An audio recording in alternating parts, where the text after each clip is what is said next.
අයි බලමු හැමෝටම මම හිතනවා අපි ඔක්කොම දැන් සම්බන්ධ වෙලා ඉවර ඇති කියලා. මොන අපි කතා කරන්න හදන්නේ දෙවෙනි දවසේ මේ මාසේ අපි හම්බ වෙන. මම හිතනවාලු. හරි. අපි මේ සතිය තුල වැඩපිළිවෙල පොඩි වෙනසක් කරන්න හිතුවේ.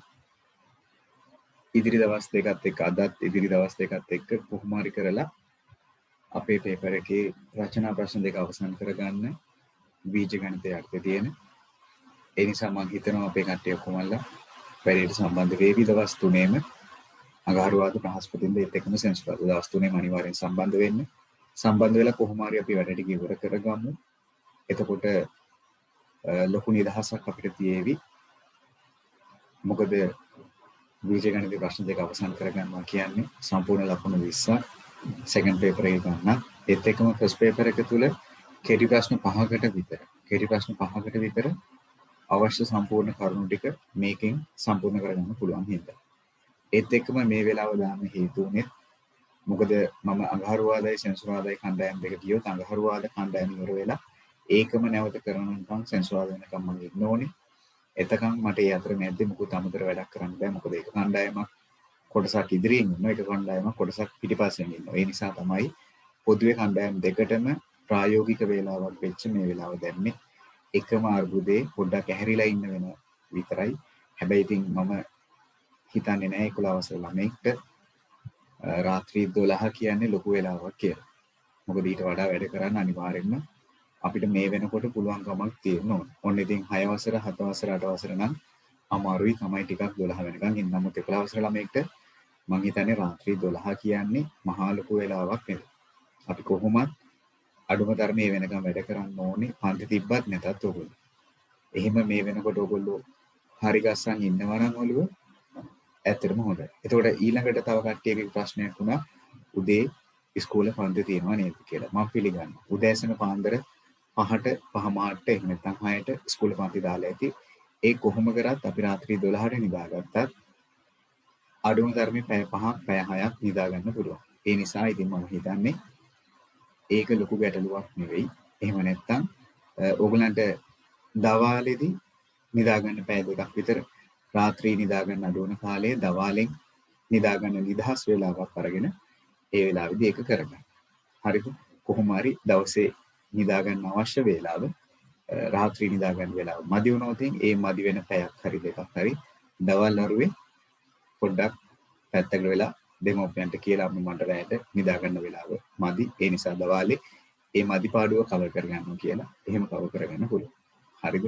ඉතින් මම හිතන්නේ ඔක්කොමලට මොකද හැමෝගෙම පන්ති ගොඩක් විතර රාත්‍රී 9:30 විතර වෙනකන් යනවා. ඒ නිසා තමයි රාත්‍රී 10ට පටන් ගත්තේ. ඔක්කොමලට කරගන්න පුළුවන් වේලාවක් විදියට දකින්න හින්දා මේ වෙලාව.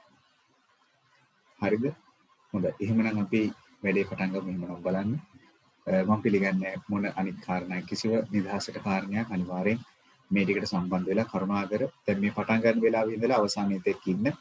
අද දවසේ බලාපොරොත්තු වෙනවා අපි මේ කලින් සති තුනේදී කතා කරපු වර්ග සමීකරණ වෙනකම්. එහෙම නැත්නම් සමීකරණ මම කොටස් තුනක් යටතේ ඔයගලන්ට කියලා දුන්නා. ඒ කාරණා ටික සම්බන්ධයෙන් අපිට විභාග මට්ටමට වෙනකම් තියෙන ගැටලු ටික සාකච්ඡා කරලා අවසන් කරගන්න බලන්න මේ දවස් තුන අවසන් වෙද්දී කොච්චරක් දුරට ඔයගොල්ලෝ සාර්ථක වෙයිද? හරිද? කොච්චරක් දුරට සාර්ථක වෙයිද කියලා මේ කියන වැඩපිළිවෙලෙන් නැත්නම් මේ වැඩපිළිවෙල ගොඩක් සාර්ථක නම් මම ඊළඟ සතිවලදීත් ඒක ගැන හිතලා බලනවා. ගොඩක් කට්ටියගේ සහයෝගයක් නැත්නම් මටත් ඉතින් ලොකු අවශ්‍යතාවයක් නැහැ මේක ඉක්මනට කරලා දෙන්න. එහෙම වුණොත් සුපුරුදු පරිදි මාසෙට දවස් 4ක් කරලා වැඩේ අවසන් කරලා දාන්න. මට ඉතින් කමක් නැහැ. ඒක කරනවද නොකරනවද කියන එක බහුතර කැමැත්ත මතයි තියෙන්නේ. මට 100% කැමැත්ත ගන්න බැරිව ඇති. ඒක මම දන්නවා. හැබැයි මට බහුතර කැමැත්ත තිබ්බොත් අමතර වේලාවක් දාලා මේ වැඩ ටික ඉක්මනට ඉවර කරලා දෙන්න බලාපොරොත්තු වෙනවා. හැබැයි බහුතර කැමැත්ත තිබ්බොත් විතරයි. එහෙම කැමැත්තක් නැත්නම් මටත් ඉතින් මොකද මම විභාගෙ ලියන්නේ නැහැ. මට අවශ්‍ය නැහැ විභාගෙ ලියන්න. මගේ වගකීම ඔයගොල්ලෝ විභාගයට යන්න කලින් සිලබස් එක ඉවර කරලා දෙන එක. ඒක මම ඉවර කරලා දෙන්න. මම මේ උත්සාහ කරන්නේ ඉන්න බැරි අමාරුවට කලින් ඉවර කරලා වැඩි වැඩ ප්‍රමාණයක් කරවලා දෙන්න. පොදුවේ බහුතරයකගේ කැමැත්ත මේ මං කියන්නේ මේ හොඳම ළමයි ටිකට නෙවෙයි. හොඳම ළමයි ටික දවස් 4ක් කරත් ඇති. මං ඒක දන්නවා. හැබැයි එහෙම නොවන බහුතරයක් ඉන්නවා. ඒ කට්ටියගේ හොඳටයි මේක කරන්න උත්සාහ කරන්නේ. ඉතින් ඕගොල්ලන්ගේ සහයෝගය ලැබෙනවා නම් මම ඒක කරගෙන යනවා ඉදිරියට. එහෙම නොවේ නම් ඉතින් මගේ වගකීම සති 4කට මම එහෙම හිතන කෙනෙක් නෙවෙයි. ඒ නිසායි මේ කරන්නේ. ඒ නිසා කොහොම හරි ටික කරගත්තොත් ඕගොල්ලන්ටයි මේකේ හොඳක් තියෙන්නේ. හරිද? හරි. එහෙනම් අපිට අක්කාලා බලමු. අපි ඉස්සලාම යමු. අපි සූත්‍ර භාවිතේ පොඩ්ඩක් ගණන් ටිකක් හදලා ඊට පස්සේ විභාග ගැටලු සාකච්ඡා කරන්න පටන් ගමු. මම හිතන්නේ මම එක ගැටලුවයි නෑ ගැටලු දෙකයි අවසාන සතියේ කරේ සූත්‍ර භාවිතා කරලා. හිතනවා කට්ටිය සූත්‍ර භාවිතේ පොඩ්ඩක් විතර හරියට කරගන්න නැති කියලා. ඔව් මම එක ගැටලුවයි කරේ. හරි. අපි යමු බලන්න ප්‍රශ්න අංක 2ට. හොඳයි සතුටුදායකයි. ගොඩක් කට්ටියගේ පැමිණීම තියෙනවා. හොඳයි ප්‍රශ්න අංක 2ට යමු බලන්න. සූත්‍ර භාවිතයේ වර්ග සමීකරණ විසඳීම යටතේ. මම අංක 1 ඔයගොල්ලොත් එක්ක එදා පන්තියේදී කතා කරා. හරි පළවෙනි කතාව වර්ග සමීකරණයේ විසඳීම සූත්‍ර භාවිතයෙන් ප්‍රශ්න අංක 2 මම මුලින්ම බලන්න ඕනේ එක්පසක් බිඳුවට සමානද ඒත් එක්කම අනුපිළිවෙල හරියට තියෙනවද? ඒ කියන්නේ වර්ගජ පදේ, ඒකජ පදේ, නියත පදේ අනුපිළිවෙල හරියට තියෙනවද කියලා ඒ ටිකේ අවුලක් නැහැ. එහෙනම් ABC අගයන් තුන ලියා ගන්නම්. ඒ කියන්නේ වර්ගපදයේ සංගුණකේ පේන්නේ නැතුව 1 ඉන්නේ. ඒ සමානයි 1යි. ඒත් එකම B වලගේ ගැන හිතුවොත් B සමානයි කීයද කියලා. B වලගේ කියන්නේ ඒකජ පදයේ සංගුණකේ. එහෙනම් x ඉස්සරහා ඉන්නේ කවුද? ඍණ 6. ඒ ඍණ ලකුණ අමතක වුණාද දන්නේ නැහැ. C ඇවිල්ලා ඍණ 1යි. C සමානයි ඍණ 1යි. හරිද? ඔව්. එහෙනම් ABC අගයන් තුන උන් අපි ලියාගත්තා. දැන් ඉතින් සූත්‍රය ලිවීම x සමාන ඍණ b ධන හෝ ඍණ වර්ගමූල b වර්ග ඍණ 4යි ac බෙදීම 2යි a. එහෙමනම් සූත්‍රයට ආදේශ කරන්න කලින් දෙයක් කිව්වා කරන්නයි කියලා. මොකක්ද වෙන්න ඕන කිව්ව කාරණේ? හොඳයි ගොඩක් කට්ටියට මතකයි. b ඉස්සරහෙන් එකක් දාගන්න ඕනේ කියලා කිව්වා. ඒක මම හිතනවා කරගන්න ඇති. ඔක තමයි පළවෙනි කාරණේ. B ඉස්සරහා එකක් දාගන්න කිව්වා. ඒ කියන්නේ මට මෙතන ඍණ 1යි B තියෙනවා කියන එක මතක් කරලා දෙන්න. එහෙමනම් ආදේශ කරමු. B කියන්නේ ඍණ 6යි. එහෙනම් B වෙනුවට ඍණ 6 ආදේශ කරද්දි බලන්න ආදේශ කරන විදිය ඍණ 1 වතාවක් ඍණ 6. බලන්න මෙතන ඉන්න කට්ටියගෙන් අඩුම තරමේ 10 දෙනෙක්ට හරි ඔන්න ඔය කාරණේ අමතක වීම නිසා ඔතන වර්ධීවි. බලන්නකෝ එහෙම දෙයක් අනිවාර්යෙන් වෙයි මෙතන ඉන්න 10 දෙනෙක්ට හරි. B කියන්නේ ඍණ 6යි. එහෙනම් ඍණ 6 වර්ගය. 4 වරක් A කියන්නේ 1යි, C ඇවිල්ලා ඍණ 1යි. බෙදීම දෙවරක් A ඇවිල්ලා 1යි. දැන් බලමු සුළු කිරීම. ඍණ 1 වරක් ඍණ 6 කියන්නේ ධන 6යි. ඍණ 6 වර්ගය ඇවිල්ලා ධන 36යි. ධන 36යි. 4 වරක් 1 4යි. 4 වරක් 1 4යි. මේක ඍණ 4 මෙතනක් තියෙනවා ඍණ 1ක්.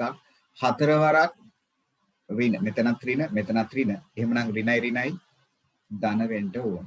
එහෙනම් ධන 4යි. බෙදීම දෙවරක් 1 2යි.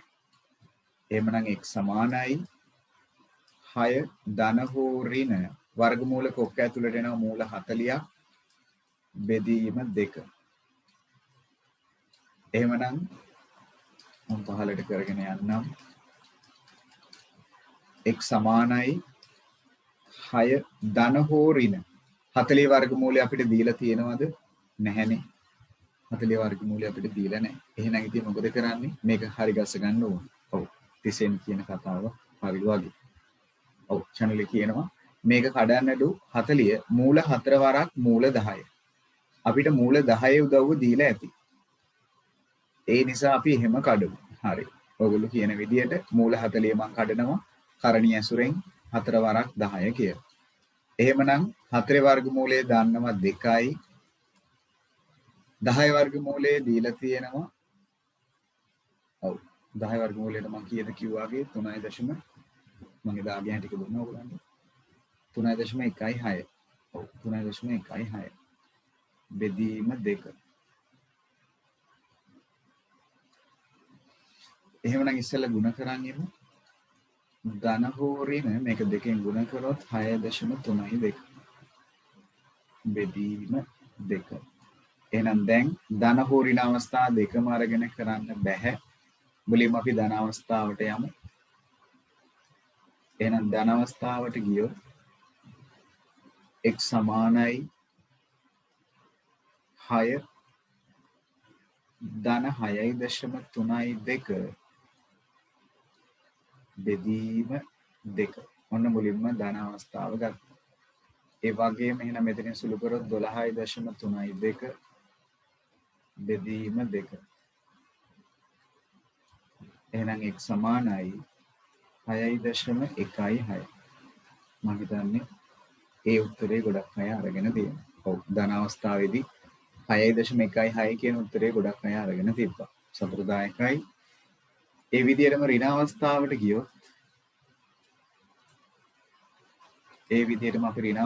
ගියොත් මෙතන ධන හෝ ඍණ අවස්ථාව දෙකෙන් මුලින් ධන අවස්ථාව දැන් ඍණ අවස්ථාව. එහෙමනම් 6 ඍණ 6.32 බෙදීම 2. එහෙනම් මුලින් අඩු කරන් ඉමු. මම මේක අඩු කරන විදිය කෙනෙක් මට මතකයි. ඇහුවා වගේ ඊයේ සතියේ. එහෙනම් 6න් අඩු කරන්න ඕනේ 6.32ක්. ලොකු එකාගෙන් පොඩි එකා අඩු කරමු. එහෙනම් ලොකු එකා 6.32. ඒකෙන් 6ක් අඩු කරමු. ඔන්න ඒකත් පෙන්නන්නම් 6.32කින් 6ක් අඩු කිරීම දශම තිත කෙලින් දශම තිත තියලා එහෙනම් 3.2 හොඳයි තර්ශිකා එක හරියට අඩු කරගෙන වාගේ 0.32 එහෙම නේද ළමයි 0.32 එහෙමද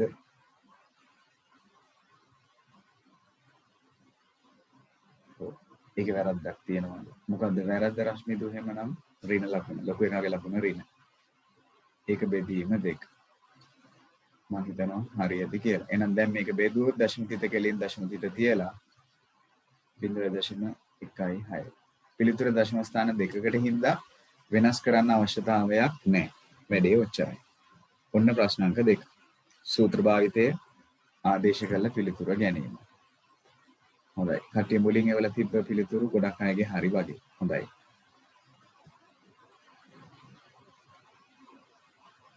ලිනහර මොකද අත්වේ හරි කියලා තියෙනවා කිරන් මේ දෙක හරි සුපූර්ණ මම හිතනවා හරියද කියලා මහින්සිකා හරියද කියලා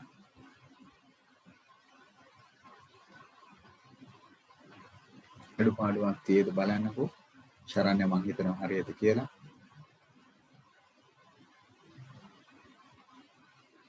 විශ්ව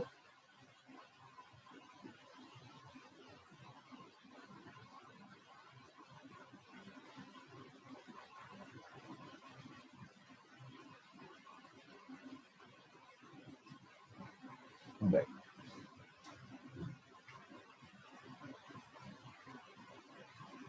අපි යමු බලන්න එහෙනම් ප්‍රශ්න අංක 3ට හරිනේ මම තව එකක් කරන්නම්කෝ හරි ප්‍රශ්න අංක 3ත් බලන්න මොකද අවුලක් තියෙනවා නම් ඔව් මෙතන පියවර අනු පියවරවල වලට ලැබෙන්නේ සම්පූර්ණ ගැටලුවටම නෙවෙයි අවසාන උත්තරයට විතරක් සම්පූර්ණ ලකුණු හම්බ වෙන්නේ එකට එක ලකුණක් තමයි හම්බ වෙන්නේ අපේ අනු පියවරවල ටික හරියට වෙලා තියෙනවා නම් ආදේශය හරියට වෙලා තියෙනවා නම් මෙන්න මෙතනදී මම මෙන්න මෙහෙම දෙයක්ත් කරන්න උගන්වන්න චුට්ටක් බලන්න ඕගොල්ලෝ මෙන්න මේ සුළු කිරීමක් මේ පොදුවේ ඔක්කොමලට තේරෙන විදිහට මම මේ සුළු කරේ හැබැයි කෙනෙක්ට මෙන්න මේක මේ විදිහට සුළු කරන්නත් පුළුවන් ඕගොල්ලෝ වෙන පෑනකින් රත් පෑනකින් මෙන්න මේ සුළු කිරීමත් පොඩ්ඩක් ඔතන නෝට් කරගන්න හරිද ඔන්න බලන්න මම මෙන්න මෙතනට ආවට පස්සේ සුළු කරන විදිය කවුරු හරි කෙනෙක් එහෙම කරලා ඇති සමහරක් විට මම මෙන්න මෙතනින් පස්සේ මේ සුළු කිරීම මම වෙන විදියකට කරලා පෙන්නන්නම් හරිද චුට්ටක් ඒකත් බලන්නකෝ මේකත් අපිට විභාගෙදී වැදගත් වෙනවා ඒකයි මම මේ කාරණාව කියලා දෙන්න හිතුවේ චුට්ටක් බලන්නකෝ මේ කතාව තේරුම් ගන්න පුළුවන් වේද කියලා අපිට දැන් මෙතනට එනවනේ x සමානයි ධන හෝ ඍණ මූල 40 බෙදීම දෙකක් කියලා. හරිද? මම මෙතනින් පස්සේ මේක මෙන්න මේ විදිහට සුළු කරනවා. ඔක්කොම අල්ල හොඳින් බලාගෙන ඉන්න. x සමානයි දැන් අර මූල 40 කර්ණි ස්වරූපයට හරව ගන්න එපයි මූල 4 වරක් මූල 10 කියලා හදාගෙන කර්ණි ස්වරූපයට හදන්න ඕනේ කිව්වනේ. ඔන්න මම එහෙම කරනවා. දැන් චුට්ටක් බලන්නකෝ මේක. එහෙනම් මෙතන එනවා නේද? මූල 4 කියන එක අපි අඳුරනවනේ.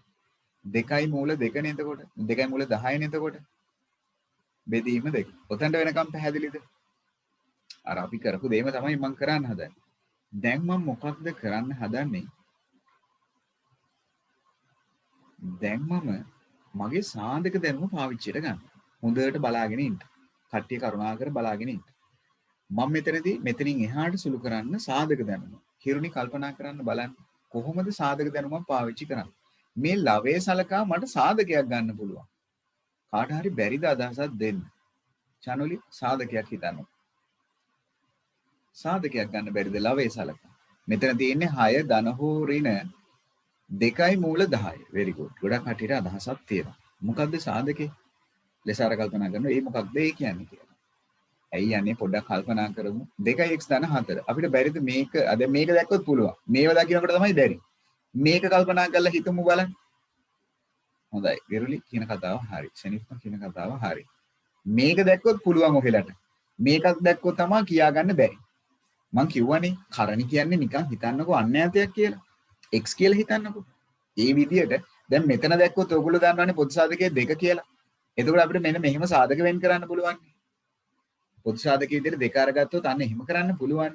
ඒකම අපි අතනටත් ඇප්ලයි කරමුකෝ. ඒකම අපි අතනටත් ඇප්ලයි කරමුකෝ. එහෙම කරන එකේ වාසියක් තියෙනවා. බලන්නකෝ. ලවයේ සලකා 6 ධන හෝ ඍණ 2යි මූල 10. 6 සහ 2 පූර්ණ සංඛ්‍යා දෙකම බෙදන්න පුළුවන් ඉලක්කමක් ඔයාලා කිව්වා හරි 2. ගත්ත එළියට. එතකොට ඉතිරි වෙන්නේ කවුද? මෙතනින් 3. ධන හෝ ඍණ එහෙමම තියන්න. ඒ ගණිත කර්ම දෙක එහෙමම තියන්න. මෙතනින් මූල 10. ඒ ඉතින් 2 ගියානේ එළියට. 2 දෙකෙන් බෙදුවොත් 1යි. දැන් ඔහෙලට තේරෙනවද ඒකේ තියෙන ප්‍රයෝජනේ මොකද්ද කියලා? ඇයි මං එහෙම කරන්නේ කියලා? දැන් මොකුත් හිතෙන්නේ නැද්ද ඔබ? ඔන්න සුළු කරන්න දැන් ඒව තමයි අපි ඉගෙන ගන්න ඕන කෙටි ක්‍රම. මේක සුළු කරන්න මෙහෙමත් පුළුවන් නේද කියලා. මොකද්ද ඔකේ තියෙන ප්‍රයෝජනේ? දැන් උඩයටයි මට පුළුවන්. දෙකට දෙක ඉවත් කරගන්නේ. මේකේ ප්‍රයෝජනයක් තියෙනවා. එහෙනම් දැන් මොකක්ද අනේ වෙන්නේ? දැන් එතකොට දැන් අපේ කට්ටියට මම ඕක මුලින්ම නොකිය ඉන්න හේතුව මේකයි. ගොඩක් කට්ටිය දැන් රුවිනි කල්පනා කරනවා ඉතින් ඔච්චර දෙයක් දඟලන්න ඕනද? කෙලිම මෙතන අපිට 2ට 1යි 6ට 2ව 3යි කියලා කපලා දැම්ම නම් ඉවරයිනේ කියලා. ඕක කියන්න යන්නේ නැත්තේ වැඩිපුර කියන්න යන්නේ නැහැ. මම මේ අවුරුද්දේ පොඩ්ඩක් හරි කිව්ව පොඩ්ඩක් සී කල්පනාව තියෙන බහුතරයක් ඉන්නේ හින්දා. දැන් ගොඩක් අවුරුදු වල මම ඕක කියලා දුන්නාට පස්සේ මුන් මොකද කරන්නේ? මෙතනට ඇවිල්ලා ওই සාධක වෙන් කිරීලි අර කතන්දර මේව මුකුත් නැහැ. කෙලින්ම 2යි 6යි කපලා දානවා 2ට 1යි 6ට 3යි කියලා හරි පහසුවෙන්ම කරනවා. රශ්මිදු අන්න ඒ වැඩේ වෙනවා රශ්මිදු. ඉතින් මම හරි බයයි ඔය වගේ කෙටි ක්‍රම කියලා දෙන්න. ඊට පස්සේ ඒගොල්ලෝ ගොඩක් කට්ටිය වෙන විදියකට ඔක අර්ථ දක්ව ගන්න. එතන කපන්න බැරි හේතුව ඔව් මයන්ෂ් කියනවා හරි. එතන කපන්න බැරි හේතුව මේ සම්පූර්ණ එකම බෙදීම 2. එහෙම තමයි මෙතන තියෙන්නේ. හරිද? ඒ නිසා මේක 6 සහ 2 කපනවා නම් මේ දෙන්නටම මේ 2 පොදුයි. එහෙනම් දෙන්නවම කපන්න හැකියාව තියෙනවා. හරිද? ඒක තමයි කාරණේ. ඔව් කිරණේ. ඒක තමයි කාරණේ. ඕක තමයි කල්පනාවට ගන්න ඕනේ. හරිද ලෙසාර? වැරදි තේරුමක් ගන්න එපා. ඔළුවට සාධක වෙන් කරන් ඉවරලා ජයසිංහ අනිත් එක්කෙනා එයා මුලින්ම සාධක වෙන් කරගන්න. ඊට පස්සේ කපන්න පුළුවන්ද කියලා බලන්න. එහෙනම් දැන් 2ට 2 කැපිලා යනවා. එහෙනම් ඉතුරු වෙන්නේ 3 ධන හෝ ඍණ මූල 10. දැන් ඉතින් මොකද කියන්නේ? දැන් වැඩේ සිම්පල්. බෙදීම නෑ දැන්. එහෙනම් දැන් අර විදියටම ධන අවස්ථාව සැලකුවා. x සමානයි 3 ධන මූල 10. ওই විදියටම ඍණ අවස්ථාව සැලකුවා. x සමානයි 3 ඍණ මූල 10. එහෙනම් මූල 10ගේ අපිට දීලා තියෙද්දි කීයද 3.1යි 6 කියලා. එහෙනම් දැන් ওই දෙක එකතු කරා 6.1යි 6යි. ඔන්න එක උත්තරයක්. 3 ඍණ 3.1යි 6 ලොකගෙන් පොඩ්ඩ අඩු කරා ලොකගේ ලකුණ දැම්මා ඍණ 0.1යි 6. කට්ටිය මොකද කියන්නේ? අපි කලින් කරපු විදියද හොඳ මේකද හොඳ? දැන් තේරෙනවා නේද? සුළු කරන්න ඒක තමයි මම කිව්වේ. ක්‍රම ගොඩක් තියෙනවා. සුළු කරන්න. හරි බයයි මට ඕවා කියලා දෙන්න. එතකොට දෙකෙන් එකක්වත් හරියට නොකරන හින්දා. හැබැයි ඉතින් අර මට හිතෙනවා ඒක නොකිව්වොත් මම කරන අඩුපාඩුවක් කියලා. ඒ නිසා මම ඔන්න ඔකත් කිව්වේ. චුට්ටක් ඒක නෝට් කරගන්න. ඒ වැඩේ ලේසි හොඳේ. සී කල්පනාවෙන් හොඳට තේරුම් ගත්තොත් ඒ කරපු වැඩේ හරි ලේසි. වෙන පෑනකින් හරි දාගන්න, පැන්සලෙන් හරි දාගන්න. සංචිත් මම කිව්ව දේ පැහැදිලි වුණාද දන්නේ නැහැ. සංචිත් විශ්ව අඳුන් ඉන්නවාද? අඳුන් නෑ වගේ මට තේරෙන විදිහට අද කට්ටිය ටිකක් හොයාගන්න තමයි මට. අඳුන් නෑ වගේ මට හිතෙනවා. නෑ ඉන්නවා. තරනල්විස් මිනිහා මම දැක්කේ නෑ වගේ. කිත්මන්ති ඉන්නවද? කිත්මන්තිත් නෑ වගේ. හරි ඉන්නවානේ. මනුලි අශේන්ට මෙන්ඩෙස් ඉන්නවද?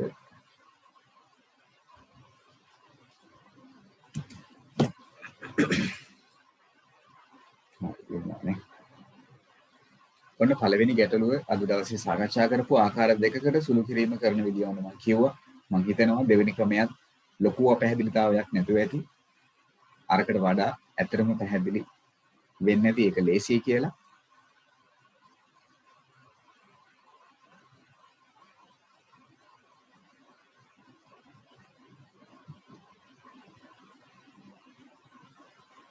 පෙරේරා මොකටද හරි නේද? මං හිතන්නේ සමහර කෙනෙක් පෙරේරා කරන්නේ නැති ඒ විදියට. රණුදි මොකටද පහන් මේ වැඩේ පැහැදිලි වුණා නම් දන්නේ දෙවෙනි පාර. දෙවෙනි ක්‍රමේ පළවෙනි ක්‍රමයට වඩා ඒක අවුලක් නැති වෙන්න ඕනේ.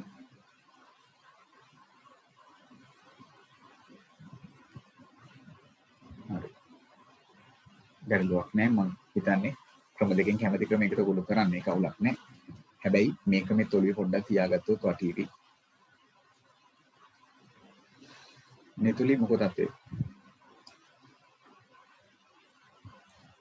විහංශි මම හිතන අවුලක් නැතුව ඇති. ක්‍රමේ හරි ඇති. පළවෙනි ක්‍රමයට තමයි කරන්නේ නැත්තේ. අවසාන උත්තරේ ගන්න නැති.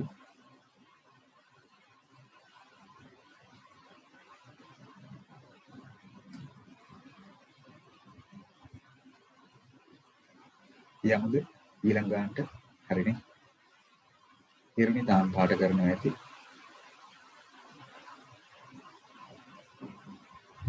ආයෙත් මොකටද දැන් හරිද වැඩේ? ගොඩක් කට්ටිය හිතාගෙන හිටියද උදේ 10ට තමයි පන්ති තියෙන්නේ කියලා. එතකොට ඉතින් සමහර කට්ටිය උදේ 10ට අහලා තිබ්බා සර් ලින්ක් එක එවන්නේ නැද්ද කියලා. උදේ 10ට උදේ 10 12 කියලා තමයි ගොඩක් කට්ටිය හිතාගෙන හිටියේ පන්ති අද තියෙන්නේ. ඊට පස්සේ තමයි කට්ටිය හරියට බලලා තියෙන වෙලාව කීයටද දාලා තියෙන්නේ කියලා. ඒ කියන්නේ අපේ ළමයි එස්පෙනි මාතින් සෑහෙන දුර්වල වෙලා තියෙන්නේ දැන්. මම හිතන්නේ ඒක තමයි වෙලා ඇත්තේ.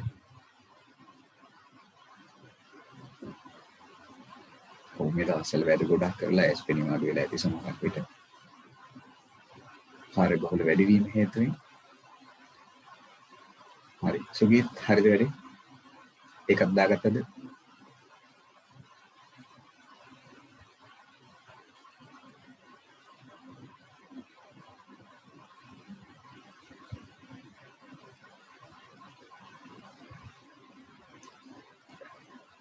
ඔව්. රශ්මිත ඒ වුණාට පියවර වැඩි වුණත් වැඩේ හරිනම් පියවර ගන්න නෙවෙයි හිතන්න ඕනේ වැඩේ හරියට කරගන්න පුළුවන් විදියක් ගැනයි හිතන්න ඕනේ. ඒ නිසා මම ඒකට කැමති. මේ ක්‍රමයට කැමති. විශේෂයෙන් අර වර්ගපදයේ සංගුණක එකක් නොවන අවස්ථාවලදී අනිවාර්යෙන් මේ විදිහටම කරගෙන යන එක වඩා හොඳයි. හරි. ප්‍රශ්න අංක 3ට යමු බලන්න. ඒකෙදි නම් පොඩි ගැටලුවක් තියෙනව නේද? ඇයි අපේ වර්ග සමීකරණ ඉස්සෙල්ලා සම්මත ආකාරයට පිළියෙල කරගන්න එපයි. ඒ කියන්නේ එක්පසක් බිඳුවට සමාන කරලා. දැන් මේක බිඳුවට සමාන වෙලා නැහැනේ. එහෙනම් පළවෙනි පියවර බිඳුවට සමාන කරගන්න ඕනේ. එහෙමනම් ධන එක ගන්න ඕනේ මේ පැත්තට. හොඳයි. ඔවිනි අදහසක් දෙනවා. බලන්න මුලින්ම බිඳුවට සමාන කරගමුලු. ඔන්න මම බිඳුවට සමාන කරගත්තා. එහෙනම් දැන් අවුලක් නැහැ. වර්ග පදේ, ඒකජ පදේ, නියත පදේ තියෙනවා. එහෙමනම් ABC අගයන් තුන දාගමු. A ඇවිල්ලා වර්ග පදයේ සංගුණකේ 2යි, B ඇවිල්ලා ඒකජ පදයේ සංගුණකේ ඍණ 3යි, C ඇවිල්ලා නියත පදේ ඒක ඇවිල්ලා ඍණ 1යි. ඒකත් ඍණ 1යි. එහෙනම් ඉතින් සූත්‍රයට යමු. x සමානයි ඍණ b ධන හෝ ඍණ වර්ගමූල b වර්ග ඍණ 4යි ac බෙදීම ඇදලා කියන්නේ ඒක ඔයගොල්ලොත් එහෙම ඇදලා කියන්ට 2යි a.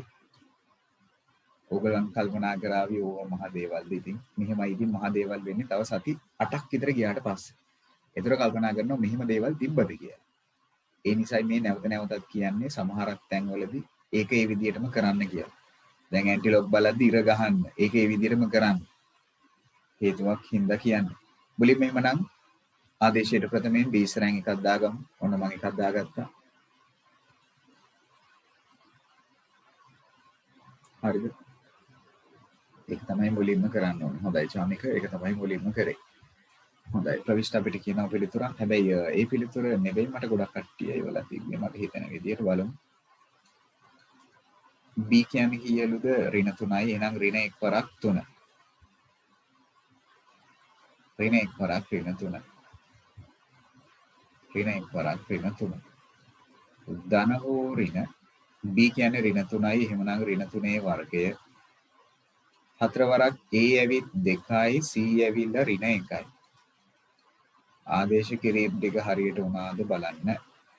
A කියන්නේ 2යි. දෙවරක් 2. හොඳයි. කට්ටියගේ උත්තර එක එක උත්තර ඇවිල්ලා තියෙනවා වගේ මට හිතෙන්නේ මේකට නම්. එහෙනම් x සමානයි ඍණ 1 වරක් ඍණ 3 කියන්නේ ඍණ 1 වරක් ඍණ 3 කියන්නේ ධන 3යි. ධන හෝ ඍණ ඍණ 3ේ වර්ගය කියන්නේ ධන 9යි. මෙතන ගුණ කරගත්තොත් 4 වරක් 2 8යි. 8 වරක් 1 8යි. මේකත් ඍණ මෙතනත් ඍණ එහෙනම් ධන. එහෙනම් ළමයි ධන 8යි. හොඳයි බලමු තිසඟ කියන උත්තරේද එන්නේ කියලා. එහෙමනම් x සමානයි 3 ධන හෝ ඍණ මූල 17ක් වෙනවා 9ට එකතු කරලා. හරිනේ. ඔන්න ඔය විදියට කතන්දරේ එන්න ඕන. හරිද බලන්නකෝ. ඔතනට වෙනකම්. හරිනේ. ඔතනට වෙනකම් මම හරි උදාරි දැන් ඔන්න වෙනස් වෙලාලු. හොඳයි. මෙතනට වෙනකම් හරි. දැන් එතකොට මට ඔයාලා කියන්නකෝ බලන්න මූල 17 කරණි විදියට කඩන්න පුළුවන්ද කියලා? මූල 17 තවදුරටත් කරණි 17 බෑනේ. එහෙනම් කෙලින්ම මූල 17 යගේ අපිට දීලා තියෙන්න ඕන. දීලා තිබ්බනේ මං කීයයි කියලාද කිව්වේ? මූල 17 යගේ 4.12 නේ. ඔව්. 4.12. දැන් ඉතින් අර කලින් ගියපු විදියට සාධක වෙන් කිරීම මේ සෙල්ලම් මේ ගානට බලංගු වෙන්නේ නැහැ. අර ඉස්සෙල්ල ගානේදී සාධක වෙන් කිරීමක් පුළුවන්. මේකට එහෙම කරන්න බෑ. එහෙමනේ. එහෙනම් දැන් අපි ධන අවස්ථාව සලකමු. එහෙනම් ධන අවස්ථාවට යමු. x සමානයි 3 ධන 4.12 බෙදීම 4. එකතු කරගත්ත දශම තිත කෙලින් දශම තිත තියලා 7.12. හොඳයි සෙනෙහ් අපිට උත්තරයක් දෙනවලු. ඒකද පිළිතුර. ඕක 4ෙන් බෙදන්න ඕනේ. දශම තිත කෙලින් දශම තිත තියලා බෙදුවොත් 4 4 වුණා 1යි 3ක් ඉතුරුයි 31ට 7යි 28යි 3ක් ඉතිරි 8යි. හොඳයි මේ උත්තරේ අරගෙන තිබ්බ ගොඩක් අය. හොඳයි දෙල්මි ඒ උත්තරේ හරි වගේ. ඔව් හරි. 30 වෙනි ධන අවස්ථාව 1.78. ඒක හරි. කිරණි ඒ උත්තරේ තමයි. හොඳයි ලෙසාර ඒ උත්තරේ අරගෙන තියනවලු. හොඳයි රොයිනි කිව්ව උත්තරේ ඒක වගේ මට හිතෙන්නේ. ජයසිංහ මම හිතනවා හරියද කියලා. ශරණ්‍ය මොකද අපේ හරිද? අපේ සංචිත් මොකද අපේ හරිද?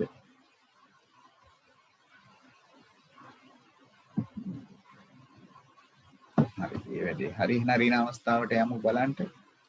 එහෙමනම් අපි ඍණ අවස්ථාවට ගියොත් x සමානයි 3 ඍණ 4.12 බෙදීම 4.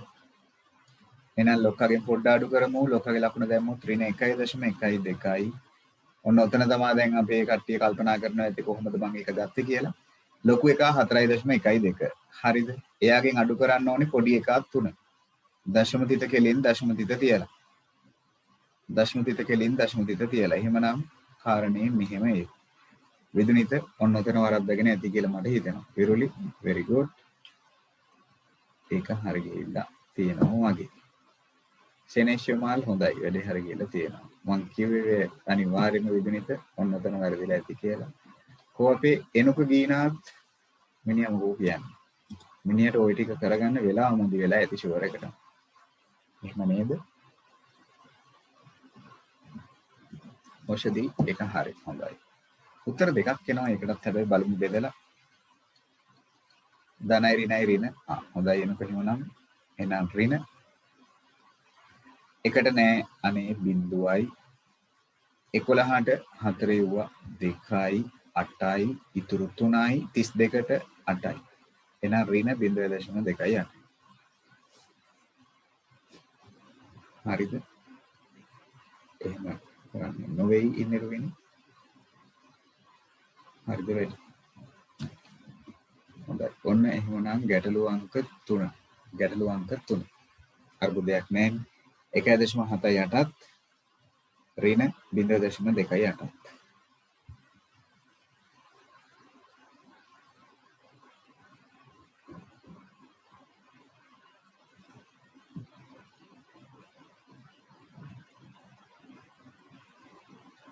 හරි නේද?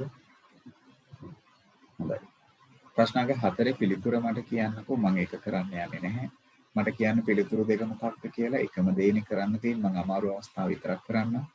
මට කියන්නකෝ ධන අවස්ථාවට ආපු උත්තරේ මොකක්ද කියලා. ධන උත්තරේ නෙමෙයි ධන අවස්ථාවට ආපු උත්තරේ. ඔයගොල්ලෝ ධන අවස්ථාව ගත්තාම ආපු උත්තරේ කියන්නකෝ මට.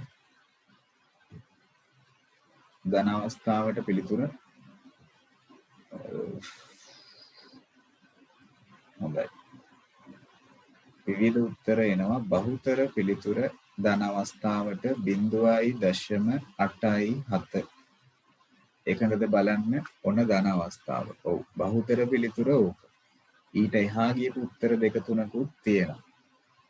චූටි අඩුපාඩු ටිකක් වෙලා තියෙනවා මං හිතන්නේ. සුජීත් පෙරේරා මොකක්ද උත්තරේ? සංචිත් මොකක්ද උත්තරේ? අඳුන් මිනිහා කළත් නැද්ද කොහෙද උත්තරයක් දෙන්නේ නැත්තේ ඒකයි. කිරණ කියන්නේ ඍණ කියලා.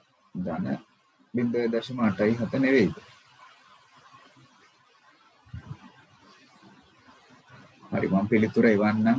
අර ගානමයි මම පිළිතුර එවන්න දැන් ගෲප් එකට. ඕගොල්ලෝ බලලා කොතනද වෙච්ච අඩුපාඩුව කියලා පොඩ්ඩක් බලන්න. හරිද? මම ආපහු කරන එකේ වෙලාව නැස්ති කරන එකේ තේරුමක් නැහැනේ. පොඩි වැරද්දක් වෙලා ඇත්තේ. සුළු කිරීමේ දෝෂයක් වෙලා ඇත්තේ. ඍණ අවස්ථාව මට කියන්නේ ඍණ අවස්ථාව ඒක එනවලු හොඳයි. බහුතර පිළිතුර ඍණ 1.54ලු. ඍණ 1.54ලු. ඔන්න පිළිතුරු දෙක. මගේ ගැටලුවට අදාළ පිළිතුර එවන්නම්. ඉන්පස්සේ චෙක් කරගන්න කොතනද අඩුපාඩුව වෙලා තියෙන්නේ කියලා. බහුතර පිළිතුර මේක තමයි. මම හිතනවා ඒක හරි කියලා. ඔව් ජයසිංහ කියන්නේ ඒක තමයි. ප්‍රශ්නාංක 6 හරි. මම ප්‍රශ්නාංක 5ට යන්නම්කෝ. හරිනේ. ඉස්සෙල්ලා අංක 3 සහ අංක 4. දැන් මම විසඳන විදිය ගණන් 4ක් විතරම කරලා තියෙනවා. හොඳයි මම ප්‍රශ්නාංක 4ට පස්සේ ප්‍රශ්නාංක 5ට යන්නම්. මට ප්‍රශ්නාංක 5ට අදාළව ඔයගොල්ලෝ කරන්න ඕන මූලික දේවල් ටික මම කියන්නම් ඉස්සෙල්ලා සමීකරණේ සම්මතාකාරයට පිළියෙල කරගන්න ඕනේ. ඒ කියන්නේ එක්වසක් බිඳුවට සමාන කරගන්න. එහෙනම් වර්ග පදේ කොහෙවත් එවන්න එපා. ඒක එතනම තියාගන්න. අනිත් පද දෙක මේ පැත්තට ගන්න. එහෙනම් ධන x මේ පැත්තට එද්දි ඍණ x වෙනවා. ධන එක මේ පැත්තට එද්දි ඍණ එකක් වෙනවා. මේ පැත්ත සමානයි බිඳුවයි. ඒක තමයි මුලින්ම කරගන්න ඕනේ. ඉන්පස්සේ ABC ලියාගන්න. ඒ කියන්නේ වර්ග පදේ සංගුණක 1යි. B කියන්නේ ඒකජ පදේ සංගුණක 1 x ඉස්සරහා එකක් ඉන්නේ. ඒ කියන්නේ ඍණ එකක් ඉන්නේ. C කියන්නේ ඍණ එකයි. ආදේශ කළා ඉතින් ගන්න පුළුවන්. මට කියන්න ධන අවස්ථාවට ආපු පිළිතුර x වලට ධන අවස්ථාවට 0.62ක් එනවලු. එකඟද? ඔව්. රුවිනි කියන්නේ නම් ඒක නෙවෙයි කියලා. ඍණ අවස්ථාවට ඍණ අවස්ථාවට ඒකට මොකක්ද ආපු උත්තරේ? චනලි කියනවා ඍණ කට උත්තර ගොඩක් එනවා වගේ මට හිතෙන්නේ. ඍණ 1.62. එතනත් මට හිතෙනවා ගොඩක් අයගේ උත්තර පොඩි වෙනසක් වෙලා තියෙන්නේ. ඒ කියන්නේ අවසාන ස්ටෙප් එකේ බෙදා ගන්න ගිහිල්ලා වරද්දලා තියෙනවා. ලෙසාර බලන්න මට හිතෙන්නේ පොඩි වෙනසක් වෙලා ඇති. ලකුණේ තමයි වැරදි තියෙන්නේ ගොඩක් විට. පෙරේරා එකඟ නොවේද? එකඟ වෙනවද? විශ්ව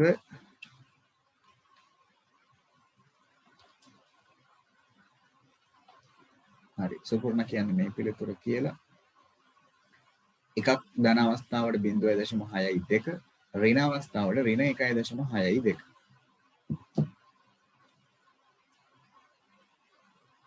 විශ්ව කියන්නේ මේක හරි කියලා.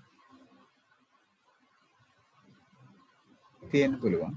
වෙනවි තියෙන්න පුළුවන්. කිසිම අවුලක් නැහැ. ඒක වෙන්නත් පුළුවන්.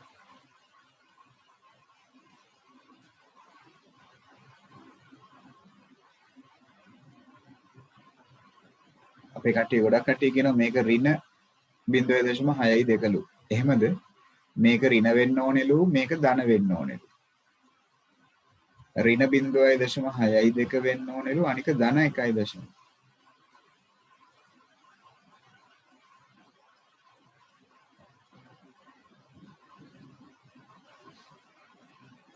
එකඟතාවයක් නැහැ වගේ. ඒ කියන්නේ මට ඉතින් මේක කරන්න වෙයි වගේ.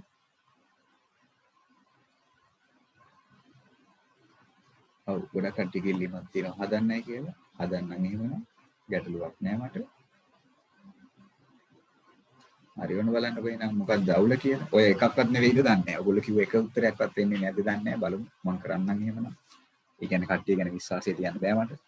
x සමානයි ඍණ b ධන හෝ ඍණ වර්ගමූල b වර්ග ඍණ 4ac බෙදීම 2a.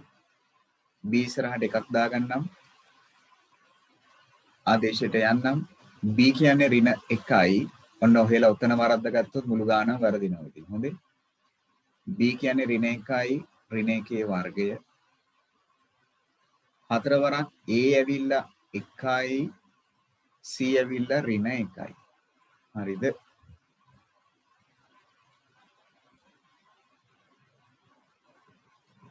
දෙවරක් a කියන්නේ 1යි. එහෙනම් ආදේශ කරොත් හොඳයි. දැන් මොකද වෙන්නේ බලන්න. ඍණ 1 වරක් ඍණ 1නේ. ඍණ 1 වරක් ඍණ 1. දෙකයි කියලා දැම්මත් දන්නේ. 1යි හොඳේ. 1 වරක් 1 1යි. ධන හෝ ඍණ. එකේ වර්ග එකමයි මෙතන ගුණ කරොත් 4 වරක් 1 4යි 4 වරක් 1 4මයි මේක ඍණ මේකත් ඍණ එන ඍණයි ඍණයි ධන 4යි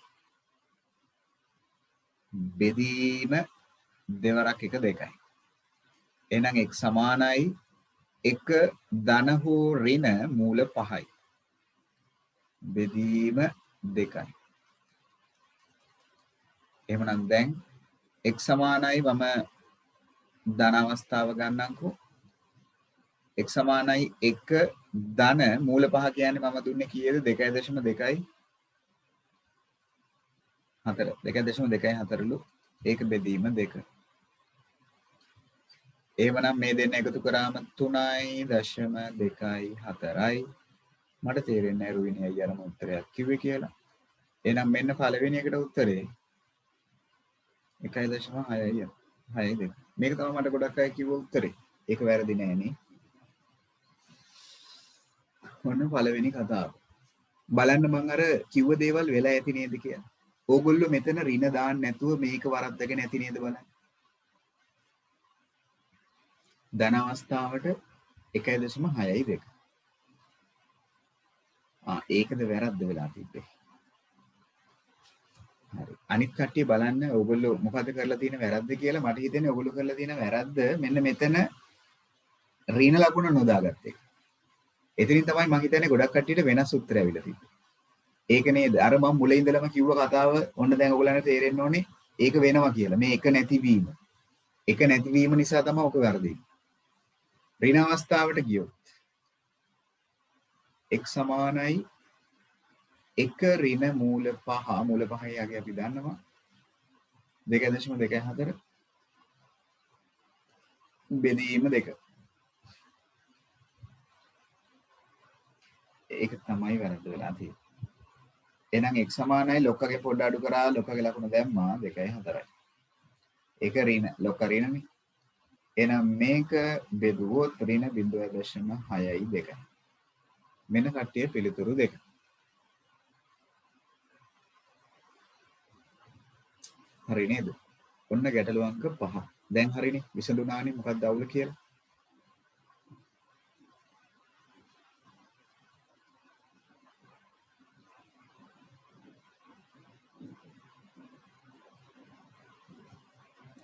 හොඳයි මම ප්‍රශ්න අංක 6ට යන්නම්.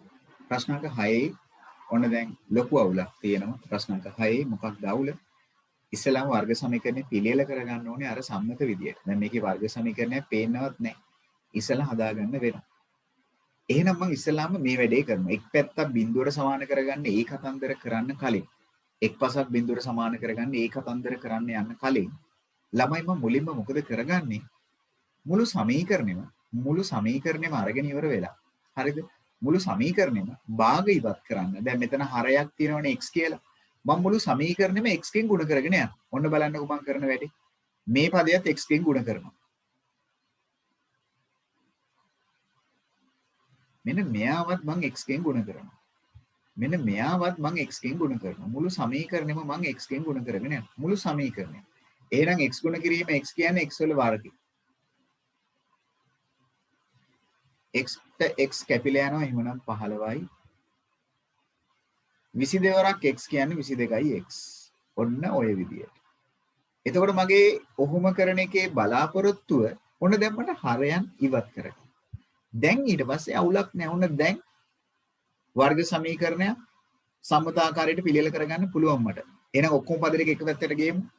x වර්ගේ මම ඔහොමම තියාගන්නම්. ඍණ 22යි x මේ පැත්තට අදිද්දී ඒක ධන 22යි x වෙනවා. ඒකච පදේනේ දෙවෙනියට එන්න ඕනේ. ඒකයි මම යාව මුලින්ම ගත්තේ. ධන 15 මෙහෙට අදින්න. ඒක අනේ ඍණ 15ක් වෙයි. මෙන්න මේ විදියට. සමානයි බිඳුව. දැන් අවුලක් නැහැ නේද? දැන් ඉතින් අපිට ඕක සුළු කරගන්නයි තියෙන්නේ. දැන් ඉතින් ABC අගයන් ටික ලියාගත්තා. වර්ගපදයේ ඉස්සරහින් ඉන්න එක. A කියන්නේ 1, B කියන්නේ 22, C කියන්නේ ඍණ 15. දැන් ඉතින් ඔය අගයන් ටික ආදේශ කරගෙන වැඩේ ඉදිරියට යන්න තමයි ඔන්න තියෙන්නේ. ඒකත් මම ආදේශ කරන විදිය පෙන්නන්නම්. x සමානයි ඍණ b ධන හෝ ඍණ වර්ගමූල b වර්ග ඍණ 4යි ac බෙදීම 2යි. b ඉස්සරහින් එකක් තියාගමු. ඔක්කොටම කලින් b ඉස්සරහින් එකක් තියාගමු. ඒක අමතක නොවෙන්න. එහෙමනම් දැන් අපි බලමුකෝ ඍණ x වරක් b කියන්නේ ධන 22යි ධන 22යි b වෙනුවට ධන 22 ධන හෝ ඍණ b වර්ගය කියන්නේ 22 වර්ගය 4 වරක් a කියන්නේ 1යි c කියන්නේ ඍණ 15යි බෙදීම දෙවරක් a කියන්නේ 1යි එහෙනම් x සමානයි ඍණ 22යි ධන හෝ ඍණ 22 වර්ගය ඇවිල්ලා කීයක් ඒවිද 484ක් නේද 22 වරක් 22 මං හරිද 22 වරක් 22 මෙතන ඒවි 4 වරක් 1 4යි 4 වරක් 15 60යි කියලා මේකත් ඍණ එහෙමනම් ධන බෙදීම 2 දෙවරක් 1 2යි එවනම් x සමානයි ඍණ 22යි ධන හෝ ඍණ මේ දෙන්න එකතු කරොත් මට AV 544ක් ඔතනට වෙනකම් මං ගියපු දුර හරිද ඔතනට වෙනකම් මං අරගෙන ආපු පියවර වල ටික හරිද ඔතනට වෙනකම් ඔන්න දැන් තමයි බරපතල කාරණේ තියෙන්නේ ගොඩක් කට්ටිය දැන් ඔළුව රිදෙන්න ගන්න කොටස දැන් ගොඩක් කට්ටියට ඔළුව රිදෙන්න ගන්න කොටස 544 කොහොමද වෙන් කරගන්නේ කියන එක 544 වෙන් කරගන්නේ කොහොමද කියන එක දීලා තියෙන උදව් මෙතනදී අපිට ප්‍රයෝජනෙට ගන්න පුළුවන්. දීලා තියෙන උදව්. මම එතකොට ගණන් ගොඩක් දුන්නේ උදව් ගොඩක් දුන්නා. විභාගෙදී එහෙම ගණන් ගොඩක් එන්නේ එක උදව්වයි දෙන්නේ. එතකොට ඒ ගන්න උදව්ව ආශ්‍රයෙන් ඔයගලන්ට හිතා ගන්න පුළුවන් කොහොමද මේක වෙන්නේ කියලා. හරිද? එහෙමනම් 544 කඩන්න පුළුවන් විදියක් මට දැන් කට්ටිය කියනවලු. මොකක්ද අපිට 544 කඩන්න පුළුවන්ලු 16 වරක් චක්කරේ. ඔව්. 16 වරක් 34 කියලා කඩන්න පුළුවන්. ඕනේ නම් 4 වරක් වලින් කඩලා ආපහු වෙන උත්තරේ ආපහු 4 වරක් වලින් කඩලා එහෙම කරගෙන යන්නත් තිබ්බා. එහෙනම් x සමානයි ඍණ 22 ධන හෝ ඍණ 16 වර්ගමූලය 4යි මූල 34 බෙදීම 2. මෙන්න මෙහෙම. එතකොට දර්ශිකා වෙනම හොයලා ඉන්න වෙනවා නේද අපිට? වෙනම හොයාගන්න වෙනවා. එහෙමනම් ඒකේ උත්තරේ. එහෙම නැතුව අපිට කෙලින්ම දන්නේ නැහෙනි කීයද කියලා. ඒක අපිට හොයාගන්න වෙනවා. එහෙම කරන්න බෑ කොහොමද අපි අනිවාර්යෙන් කරණි කඩන්න වෙනවාම තමයි. මොකද අපිට උදව්වක් දෙනවනේ. මූල 34 උදව්ව විභාගෙදි දෙනවා. එතකොට අග්ගාලා බලන්න ඕනේ 544 34න් බෙදලා කීය වතාවක් 34ද 544 වෙන්නේ කියලා. එතකොට ඉතින් අග්ගාලා බෙදන්න විතරයි පැත්තක හොරෙන් බෙදලා බලන්න 544 ලැබෙන්නේ. අර දෙනවා නම් උදව්ව 34 ඒගොල්ලෝ. ඒ කියන්නේ අනිවාර්යෙන්ම කීය හරි වතාවක් 34. ඒක තමයි එන්නේ. එහෙනම් කීය වතාවක් 34ද කියන එක 544 පැත්තක 34න් බෙදලා බැලුවා නම් 16 කියන එකට අග්ගාලා එනවා. ඒක තමයි කෙටි ක්‍රමේ. ඔය කියන ගුණිතය හදාගන්න තියෙන්නේ. හරිද? එහෙනම් දැන් මම මේක මෙහෙම නැවැත්තුවේ ඇයි දන්නවද? කෙලින්ම 34 අගය දෙන්නේ නැතුව. මම අර කලින් ගත්ත වැඩේ කරන්න හදන්නේ දැන් මෙතන. කලින් කිව්ව වැඩේ දැන් මම මෙතනට යොදා ගන්නයි හදන්නේ. මම කලින් කිව්ව වැඩේ සාධක වැඩේ. ඒක මම මෙතනට භාවිතා කරන්න හදන්නේ. ඒකයි මම එහෙම නැවැත්තුවේ. එහෙනම් 4 වරක් මූල 34නේ. බෙදීම 2. සාධකයක් කියන්නකෝ අනේ බලන්න. අපිට එළියට ගන්න පුළුවන් සාධකයක් හිතන්නකෝ. සංඛ්‍යාවක් විතරක් හිතන්නකෝ. ඔව් මෙතනදී අපිට ලකුණක් එක ගන්න යන්න එපා. මෙතන ධන හෝ ඍණ තියෙන හින්දා. ඒ නිසා 2 ගමු අපි එළියට. එතකොට ඉතුරු වෙන්නේ මොකක්ද? ඍණ 11 ධන හෝ ඍණ 4න් අපි 2 ගත්තොත් 4 2ෙන් බෙදුවොත් 2යි 2යි මූල 34. මෙන්න මෙහෙම කරන්න තිබ්බා. අවශ්‍ය නම් දැන් මට පුළුවන් මම අරගත්ත පොදු සාධකයත් එක්ක පහලින් එක්කෙනාව ඉවත් කරගන්න. ඒකයි වැඩේ ලේසි විදිය. එහෙනම් දැන් ධන අවස්ථාවට යන්නම්. x සමානයි ඍණ 11 ධන 2යි මූල 34.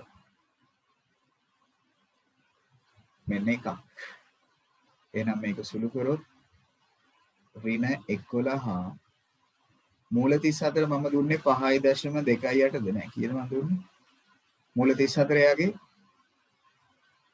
5.83 කියලාලු දුන්නේ. හරි. එහෙනම් x සමානයි ඍණ 11 මෙතන ගුණ කරොත් 10යි 11යි දශම 6යි 6නේ. එහෙනම් එකතු කරගත්තොත් මේ දෙන්නව දැන් ಜಾති දෙකෙන් අඩු වෙනවා. එතකොට ධන 0.6යි 6. මම දැක්ක මේ උත්තරේ කවුරු හරි කෙනෙක් අරගෙන තිබ්බා. හොඳයි එහෙමනම් මෙන්න ධන අවස්ථාවට පිළිතුර 0.6යි 6. සතුටුදායකයි කිහිප දෙනෙක් අරගෙන තිබ්බා ඒක. හොඳයි සතුටුදායකයි. ඒ කියන්නේ වැඩේ හරියට ගිහිල්ලා තියෙනවා. ඒක ගැන සතුටුයි. ඍණ අවස්ථාවට ගියොත් x සමානයි ඍණ 11 ඍණ 2යි මූල 34. එහෙනම් දැන් දෙවරක් 34 කියන්නේ 5.83යි ඍණ 11යි ඍණ 11.6යි 6 එකම જાති එකතු කරනවා එම ලකුණම දානවා ඍණ 22.6යි 6. හොඳයි ගොඩක් කට්ටිය හරි ගිහිල්ලානේ. ඍණ 22.6යි 6. ඔන්න අගයන් දෙක. ඔන්න ඔය වගේ ගැටලුවක්. 6 වෙනි ගැටලුව. සමීකරණය ගොඩනගන්න ඕනේ. අන්‍යත පද ඔක්කොම එක පැත්තකට අරගෙන බිඳුවර සමාන කරන්න ඕනේ. සංගුණ පිටක ලියා ගන්න ඕනේ. ඊට පස්සේ ආදේශ කරන්න ඕනේ. කාරණේ සුළු කරන්න ඕනේ. දශම සුළු කිරීම හරියට කරගන්න ඕනේ. ධන ඍණ අවස්ථා දෙක පිළිවෙලට කරගන්න ඕනේ. වැඩ ගොඩක් තියෙනවා ඉතින්. හොඳයි විතුනිත. ගොඩක් කට්ටිය ඒ උත්තරේට ගිහිල්ලා තියෙනවා. සතුටුයි ඒ ගැන. අඩුපාඩු තියෙයි නම් ඒක හදන්න. මොකෝ තත්ත්වය අපේ කට්ටිය. තිසෙනි ඒක නෙවෙයිද උත්තරේ? අමාශ් මොකෝ තත්ත්වය? දිනදී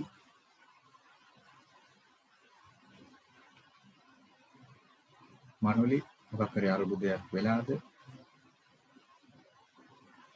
මිසුනි තිල්මි මොකෝ තත්ත්වය? හරිද?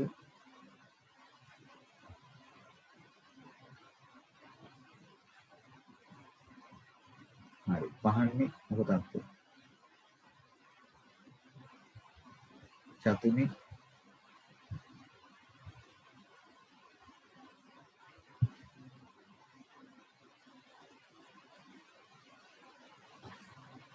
හරි. අරුබුද ටික හදාගන්න ගොඩක් කට්ටියකගේ අඩුපාඩු වෙලාලු.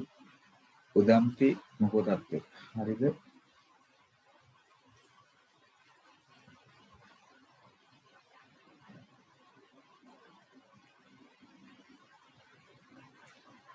රෝෂිත රාජපක්ෂ මොකෝ තත්ත්වය? හරිද?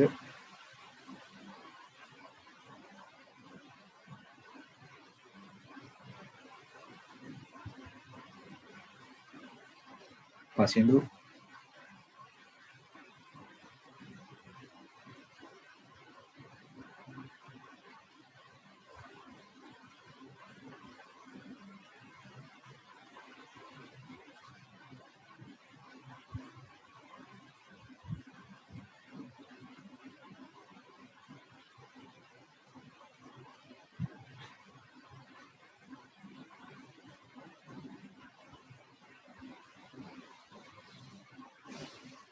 හොඳයි. සුලක්ෂණ මොකෝ තත්ත්වය? ලකුණු වල දෝෂ වෙලා තියෙනවා. ඒකයි එහෙම වෙලා තියෙන්නේ. ධන ඍණ පටලවගෙන නැත්තේ. වෙලා තියෙන එකම වැරද්ද මෙතන ඍණ එක දාලා නැතුව ඇති තනුජි. ඒකයි වැරද්ද. මෙතන ඍණ එක දාලා නැතුව ඇති. මෙතන ඍණ 22 නෙවෙයි ගාන ඉදිරියට අරන් යන්නේ නැති ධන 22ක් විදියට. එහෙම ගියපු ගමන් උත්තර දෙක මාරු වෙනවා. එහෙම ගියපු ගමන් උත්තර දෙක මාරු වෙනවා. හරි වසිඳු. හොඳයි එහෙනම්. ඒක තමයි වෙන්නේ මම කිව්ව එකයි මේකෙදි එක ලකුණක පොඩි අඩුපාඩුවක් වෙච්ච ගමන් පිළිතුරු දෙකේ ලකුණු මාරු වෙනවා. එහෙම වුණොත් වැරදි ඉතින්. සිහි කල්පනාවෙන්ම කළකන යා යුතුයි සුළු කිරීම ඉතින්. හරි යන්න දෙවිදියට හත් වෙනි කාරණේට මම එහෙමනම් හොඳයි. හතට අදාළව මම ඉස්සෙල්ලා සමීකරණය ගොඩනැගීම ඔයගලන්ට කියලා දෙන්නම්. හතට අදාළව සමීකරණය ගොඩනගන විදිය. අර වගේම ගැටලුවක් කලින් වගේම අවස්ථාවක් වුණ ආපහු හතෙත් අපිට තියෙන්නේ. පළවෙනි කාරණේ භාග තියෙනව කරදරයක් ඒ භාග ඉවත් කරන්න මට හිතෙනවා ලේසි මුළු සමීකරණයම x වලින් ගුණ කරන් ගියා නම් එක හරයයි තියෙන්නේ. මුළු සමීකරණයම මම x වලින් ගුණ කරගෙන යන්නම්. එතකොට මෙයාවත් ගුණ කරන්න ඕනේ. 3ත් x ගෙන් ගුණ කරන්න ඕනේ. ඒත් එකම 7 බෙදීම x වත් මම 3 x ගෙන් ගුණ කරන්න ඕනේ. මුළු සමීකරණය මම x වලින් ගුණ කරන් ගියා. අරමුණ හරයන් ඉවත් කිරීම. එහෙනම් x x කැපෙනවා ඔන්න හරය ඉවත් වෙනවා. x ගුණ කිරීම x කියන්නේ x වල වර්ගය. x ගුණ කිරීම 3යි කියන්නේ 3යි x. මේ පැත්ත ඇවිත් සමානයි 7යි. හැබැයි තාම සම්මත ආකාරයට හැර ගැස්සුනේ නැහැ. ධන 7ක් ගන්න මේ පැත්තට. ඒක මේ පැත්තේදී සමහරක් විට ලෙසාර දාලා ඇති ධන 7මයි කියලා. හිරුනි දාලා ඇති සමහරක් විට ධන 7මයි කියලා. ධන 7ක් මේ පැත්තේදී මොකද වෙන්නේ? ඒක ඍණ 7ක් වෙනවා. ඕගොල්ලෝ බලන්නකෝ සමීකරණේ පිළියෙල කර ගැනීම හරියට කරගත්තද කියලා. සමීකරණේ පිළියෙල කර ගැනීම ඉස්සෙල්ලා හරියට වුණාද කියලා. හොඳයි එහෙනම් සීකල්පනාවෙන් දාලා තියෙනවා නම් සතුටුයි. එහෙනම් දැන් ABC අගයන් තුන දාගත්තොත් ඒ කියන්නේ වර්ගපදයේ සංගුණක 1යි B කියන්නේ ඒකජ පදයේ සංගුණකයේ ධන 3යි C කියන්නේ නියත පදයේ ඍණ 7යි. 1යි 3යි ඍණ 7යි. හරිනේ. එහෙනම් මම ධන අවස්ථාවේ පිළිතුර කියන්න බලන්න කට්ටිය. මම කරන්න යන්නේ නැහැ ඉතින් දැන්. කරපු අය කියන්නකෝ බලන්න ධන අවස්ථාවේ පිළිතුර. හොඳයි. උදාහරණ කියනවා ධන අවස්ථාවේ පිළිතුර x සමානයි 1.554 කියලා. රොවිනිත් කියන්නේ ඒකලු. ඔව්. හොඳයි. එකඟතාවයක් ඔක්කොම අල්ලගේ තියෙනවා වගේ හොඳයි. ගොඩ දෙනෙක්ගේ උත්තරේ ඒකලු. සුපුර්ණ කියන්නේ වෙනම උත්තරයක් වෙන්න ඇති මම හිතන්නේ. ඍණ අවස්ථාව සඳහා තිසේනි කියනවලු ඍණ 4.54 කියලා. ඔන්න ඍණ අවස්ථාවේ පිළිතුර. මම බොයි කියන්තම් ඒක නම් ගොඩක් කට්ටිය එකම උත්තරේ වෙනවා. ඒ දෙකේ අර්බුදයක් නැහැ. x වලට ධන අවස්ථාව සැලකුවොත් ධන 1.54 ඍණ අවස්ථාව සැලකුවොත් ඍණ 4.54. ප්‍රශ්නෙදු මොකද ඒක නෙවෙයිද?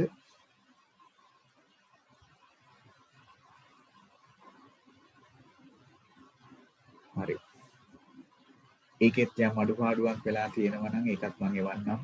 ඕක තමයි පිළිතුරු දෙක එන්න ඕනේ කරපු කට්ටිය බලන්න හරි දාගන්න හරි නම් අඩුපාඩුවක් වෙලා තියෙන කට්ටියට මම පිළිතුරු එවන්නම්. ඔන්න මම නොකරපු ගණන් දෙකක් තියෙනවා. ඒ ගණන් දෙකේම පිළිතුරු මම එවන්නම්. හරිද? පන්තියෙන් පස්සේ. හරි ඊළඟට මම යනවා 8 වෙනි ගැටලුවට. ඔන්න දැන් මේකේ පොඩි කරදරයක් තියෙනවා. මොකද්ද කරදරේ? වීජීය භාගය ඇතුළත් ඔන්න තවත් සමීකරණයක් හරයන් දෙපැත්තෙම තියෙනවා. ප්‍රකාශන තියෙනවා හරයන් තුල. ඒ නිසා මම කලින් ගැටලු දෙකේදී කරපු පියවරවල අනුගමනය කරන්නේ නැතුව මම ඉස්සෙල්ලාම සමීකරණයේ වීජීය ප්‍රකාශන තියෙන තැන් වලට ගිහලා වරහන් දා ගන්නවා. ඊට පස්සේ මම මොකද කරන්නේ? වම් පැත්තේ වීජීය භාග දෙක ඉස්සෙල්ලා සුළු කරගෙන ඉන්නවා. පොදු හරයක් සලකන්න වෙනවා ළමයි. එකිනෙකට වෙනස් වූ සාධක සියල්ලම ගන්න කියලා කියන්නේ. එහෙනම් x ඍණ එක වෙනස්ම සාධකයක්, x ධන එක වෙනස්ම සාධකයක්. ඒ දෙන්නව ගන්න වෙනවා. දෙන්නවම ගන්න වෙනවා. එකිනෙකට වෙනස් වූ සාධක බැවින්. දකුණු පස හතරෙන් එක හැමම තියන්න. එහෙනම් දැන් පහළ තියෙන ගොඩවල්. එහෙම නැත්නම් හරේ තියෙන ගොඩවල් වලට හරේ තියෙන ගොඩවල් බලමු. x ඍණ එකට x ඍණ එක කැපෙනවා. ඉතිරි වෙන්නේ x ධන එක. ඉතිරි වෙන එක වතාවක් උඩින් ඉන්න එක. එහෙනම් එක වතාවක් x ධන එක. ඍණ ලකුණ හැමම දාන්නම්.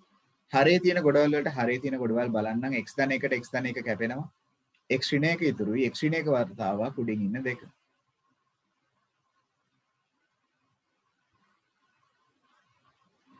මෙන්න මේ විදියට. එහෙනම් දැන් අපි ලවය සුළු කරගමු. එකකින් වරහන් ඉවත් කරොත් ඒකමයි 1x ධන 1 ඍණ දෙකෙන් වරහන් ඉවත් කරන්නම් ඍණ දෙකෙන් ඍණ දෙවරක් x ඍණ 2x ඍණ දෙක වතාවක් ඍණ 1 ඍණ දෙක වතාවක් ඍණ 1 ඍණයි ධන 2යි. ඔන්න ඔයගේ දැන් අඩුපාඩු වෙලා ඇති. එහෙනම් x ඍණ 1 වාරයක් x ධන 1 සමානයි දකුණු පස හතරෙන් එක හැමම තියමු. එහෙනම් දැන් සුළු කරගමු. ධන 1යි ඍණ 2යි x ධන 1යි x ඍණ 2යි x කියන්නේ ඍණ 1යි x ධන 1යි ධන 2යි කියන්නේ ධන 3යි. හරය තුල x ඍණ 1 x ධන 1 සමානයි 4න් 1යි. දැන් අනේ මොකද කරන්නේ? ඔතනින් එහාට. ඔන්න ඉතින් වීජීය භාග සුළු කිරීම කරගත්තා. හොඳයි. දර්ශිකා කියන්නේ. ඉතින් දර්ශිකා එහෙම කරන්න නම් සමාන ලකුණෙන් දෙපස භාග දෙකක් තියෙන්න ඕනේ. දැන් ඔයා කියන දේ කරන්න පුළුවන්. ඊට කලින් කරන්න නම් බෑ ඉතින්. හොඳයි. ඉස්සෙල්ලා භාග දෙක සුළු කරන් ඉන්න ඕනේ. ඔව්. මයන්ෂි කියන කතාව. හරි. දැන් එතනින් එහාට එහෙමනම් ගොඩක් කට්ටිය කියනවා හරස් කුණිත දාන්න කියලා. එහෙනම් කරමු අපි හරස් කුණිතේ. එහෙනම් 4 යනවා මේ පැත්තට. 4 වාරයක් ඍණ 1යි x ධන 3 එක පැත්තට යනවා එහෙමනම් x ඍණ 1 වාරයක් x ධන 1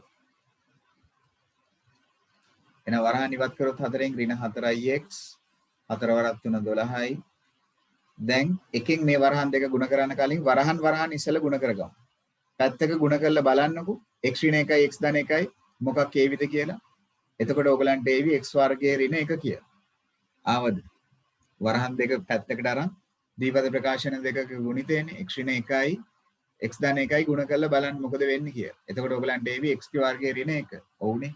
ඇයි යන්නේ ඉතින් ওই වර්ග දෙකක අන්තරේනේ. ඔක සුළු කරොත් මේක තමයි එන්න ඕනේ. එහෙනම් දැන් එකකින් වරහන් ඉවත් කරොත් දකුණු පස 1යි x වර්ගය 1යි. මෙන්න මේ විදියට. දැන් අපි සමීකරණයේ සම්මතාකාරයට පිළියෙල කරගමු. ඔක්කොම පද ටික එක පැත්තකට අරගෙන. මම ඉතින් ඔයාලට මුලින් ඉඳලම කියනවා වර්ගපදයේ ධන විදියට තියාගන්න එක හොඳයි. ඒ නිසා මම මොකද කරන්නේ? ධන x වර්ග ඒ පැත්තෙම තියාගෙන ඍණ 1 ඒ පැත්තෙම තියාගෙන මේ ජෝඩුව අනිත් පැත්තට දානවා. ඍණ 4x අනිත් පැත්තේදී ධන 4x වෙනවා. ධන 12 අනිත් පැත්තේදී ඍණ 12ක් වෙනවා. මෙන්න මේ විදියට. එහෙනම් මුලින්ම වර්ගපදේ ඊළඟට ඒකජ පදේ ධන 4x ඊළඟට නියත පදේ ඍණ 1යි ඍණ 12යි කියන්නේ ඍණ 13යි. ඔන්න ඉතින් ළමයි සමීකරණය ගොඩනගුවා. ඔන්න සමීකරණය. කවුරු හරි සමීකරණේ ගොඩනගන තැනට වෙනකන් හරියට ඇවිල්ලාද බලන්න. දැන් තමයි පටන් ගන්න. මෙච්චර වෙලා කරේ සමීකරණය ගොඩනගන එක. දැන් එහෙමනම් ABC අගයන් ලියාගමු. A කියන්නේ 1යි වර්ගපදයේ සංගුණකේ. B කියන්නේ ධන 4යි. C කියන්නේ ඍණ 13යි. ඔන්න ඔය විදියට. එහෙනම් ධන අවස්ථාවට මට පිළිතුර කියන්න බලන්න. අමාරු කාරණේ මෙච්චරයි. මෙන්න මෙතන ඉඳලා මෙන්න මෙතනට එන එක තමයි අමාරු වැඩි. මට ධන අවස්ථාව පිළිතුර රුවිනි මොකද කියන්නේ? සංචිත්ත වැඩ ටික කරගන්න බැරි වෙලා මට හිතෙන විදියට ධන අවස්ථාවට එනවලු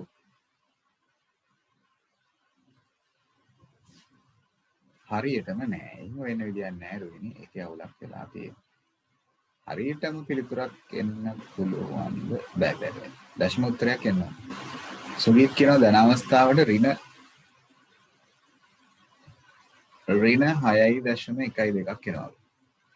හවුද? ලෙසාර මොකෝ කියන්නේ? ඍණ අවස්ථාවට පිළිතුර ශරණ්‍ය මොකෝ කියන්නේ? එහෙමද? ගොඩක් කට්ටියට සමීකරණය ගොඩනගා ගන්න කියලා වරද්දගෙන නැති ඒක තමයි වෙලා ඇත්තේ වැරද්ද. ගොඩනැගීම ඉතින් මෙතන සමීකරණේ වැරදි නම් එතනින් එහාට කළා වැඩක් නැහැ. වැරදි ඔක්කොම ටික. අනිත් ටික බලලා වැඩක් නැහැ. ඉස්සෙල්ලා සමීකරණේ හරි දැස්සගෙන ඉන්න ඕනේ. ඒක තමයි වෙලා තියෙන්නේ. ඔව්. සමීකරණයේ අඩුපාඩුවක් වෙලා ඉතින් ගොඩක් අයගේ. ඒක පොඩ්ඩක් හදාගමුකෝ. නෙතුලි මට අනිත් උත්තරේ කියන්න ටක් ගාලා බලන්න. ඍණ අවස්ථාවට මොකක්ද ආවේ? සුපුර්ණකෝ එනියා කළත් නැද්ද මේ වැඩේ? කිනොලි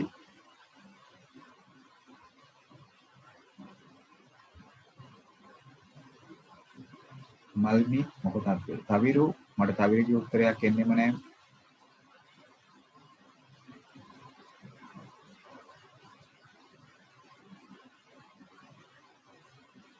අනුලි එතන වැරද්දක් වෙලා වගේ මට හිතෙන්නේ.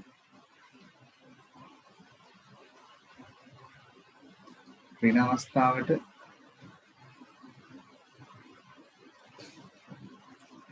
6.12 කියලා තමයි ධන අවස්ථාවට එන්නේ.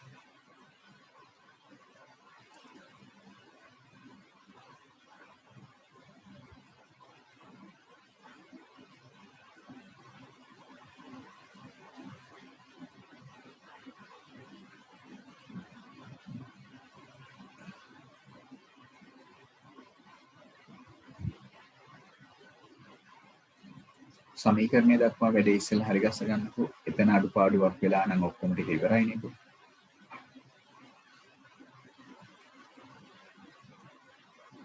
සුළු කිරීමේ දෝෂ වෙලා ඒ කියන්නේ 4 ගිලලා ඇති රුවිනි. ඒක තමයි වැරද්දක් වෙලා තියෙන්නේ. ඒකේ අඩුපාඩුවක් වෙලා. සමීකරණයේත් එක්ක හරියට ඇවිල්ලා නම් ඒකත් ලොකු දෙයක්. හොඳේ.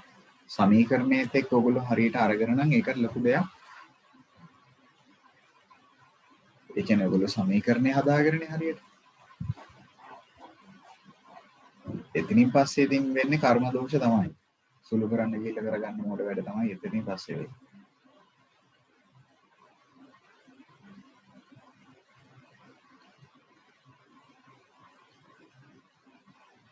ආදේශ කිරීම පෙන්වුවොත් x සමානයි ඍණ b ධන හෝ ඍණ වර්ගමූල b වර්ග ඍණ 4යි ac බෙදීම 2යි a. b ඉස්සරහින් එකක් තියමු. b එවිත් 4යි.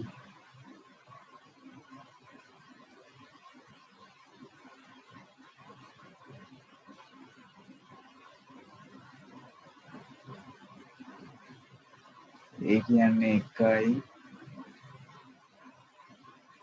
C කියන්නේ ඍණ 13.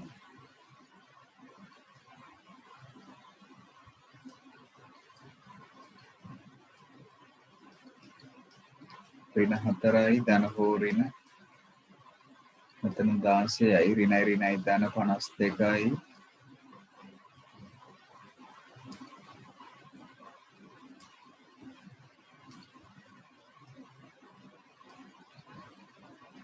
එහෙමනම් x සමානයි ඍණ 4යි ධන හෝ ඍණ 68යි මූල 68යි බෙදීම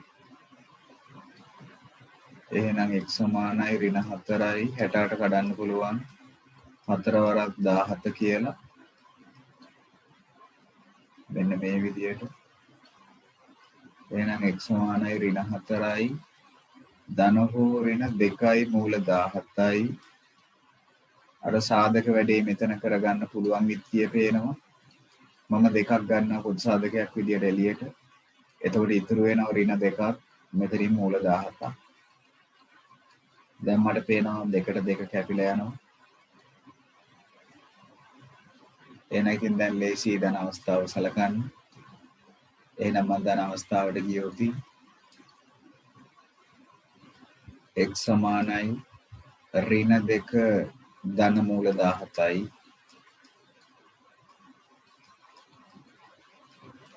4.12 එහෙනම් x සමානයි 2.12 මම හිතන්නේ channel එක කිව්වා හරි ඍණ අවස්ථාවට ගියොත් ඍණ 2 ඍණ මූල 17යි ඒ කියන්නේ ඍණ 2 ඍණ 4.12 x සමානයි ඍණ 6.12 හරි මේක ඍණ අවස්ථාවට එන උත්තරේ තමයි මුලින්ම මම දාලා තියෙන්නේ එතනයි ඒගොල්ලෝ වැරද්දක් වෙලා තියෙනවා කිව්වා ඔන්න මම ඒකත් කරලා පෙන්නුවා එහෙම ඔන්න පිළිතුරු දෙක ධන අවස්ථාවට එන්නේ 2.12 ඍණ අවස්ථාවට එන්නේ ඍණ 6.12 පෙරේරා එතන අවුලක් වෙලා නේද ඔන්න පිළිතුරු දෙක ඔන්න සුළු කරන විදියත් ඔන්න මම පෙන්නුවා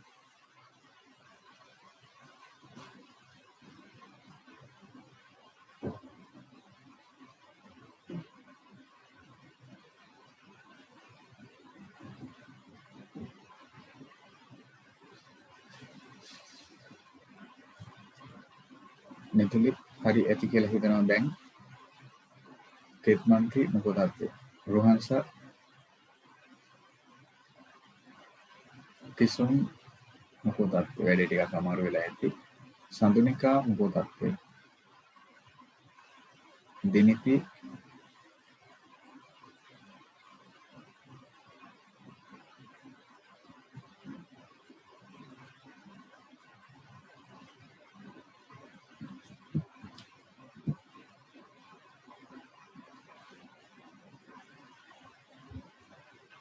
පොදු සාධකයක් අරන් දෙකක් අරගෙන හරිය ඉවත් කරගන්න එක ලේසි. කැමැත්තක්. ඔයගලන්ට කැමති දෙයකට හදන්න පුළුවන්.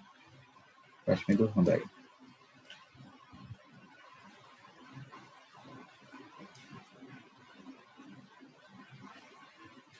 මුලින්ම බලන්න. විසඳන කොටසට යන්න කලින් ඉස්සෙල්ලාම අර සුළු කරලා සම්මතාකාරයට වර්ග සමීකරණේ ගොඩනගා ගන්න තැනට වෙනකන් හරියට ආවද? සම්පූර්ණ පිටුවක් යනවා මේ ගන්න හදන්නේ. ඒකයි මම කිව්වේ පහලට කරගෙන යන්න අඩුපාඩුවක් වුණොත් එම හොයාගන්න හරි අමාරුයි ඔක්කොම අපිලිවෙලට කරමු. ඒ නිසා පුළුවන් තරම් උත්සාහ කරන්න පිළිවෙලකටම ගාන හදාගන්න නැවත බලන්න යන අතරතුරේ බලන්න පුළුවන් වෙන විදියට. හරි ඉදිරියට යමුද එහෙමනම් හරිද? ඔන්න විසඳීම් ටිකක් හරියද මුලින්ම. හරි දැන් අපි යමුද බලන්න ගොඩනැගීම් පැත්ත බලන්න. හොඳයි සතුටුදායකයි තාම ගොඩක් කට්ටිය හිටපු අය ඔක්කොම වගේ ඉන්නවා. එක්කෙනෙක් වගේ තමයි ඉවත් වෙලා තියෙන මම හිතන්නේ දැන් මේ වෙනකොට. හරි මුතාර කියනවා තාම ලියනවායි කියලා මම හිතන්නේ. ඒක දිනිති ගන්න බෑ. දෙකේ වර්ගමූලය දන්නේ නැහැනේ අපි. මම දීලා නෑ නේද දෙකේ වර්ගමූලය කීයද කියලා. ඒක මම දුන්නද?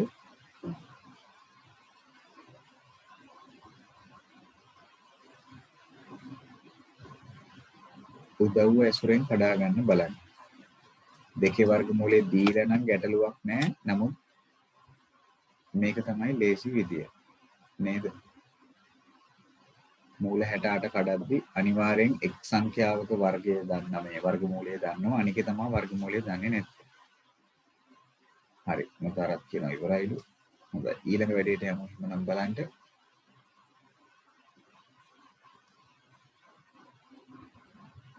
ප්‍රශ්න දු තාම නැත.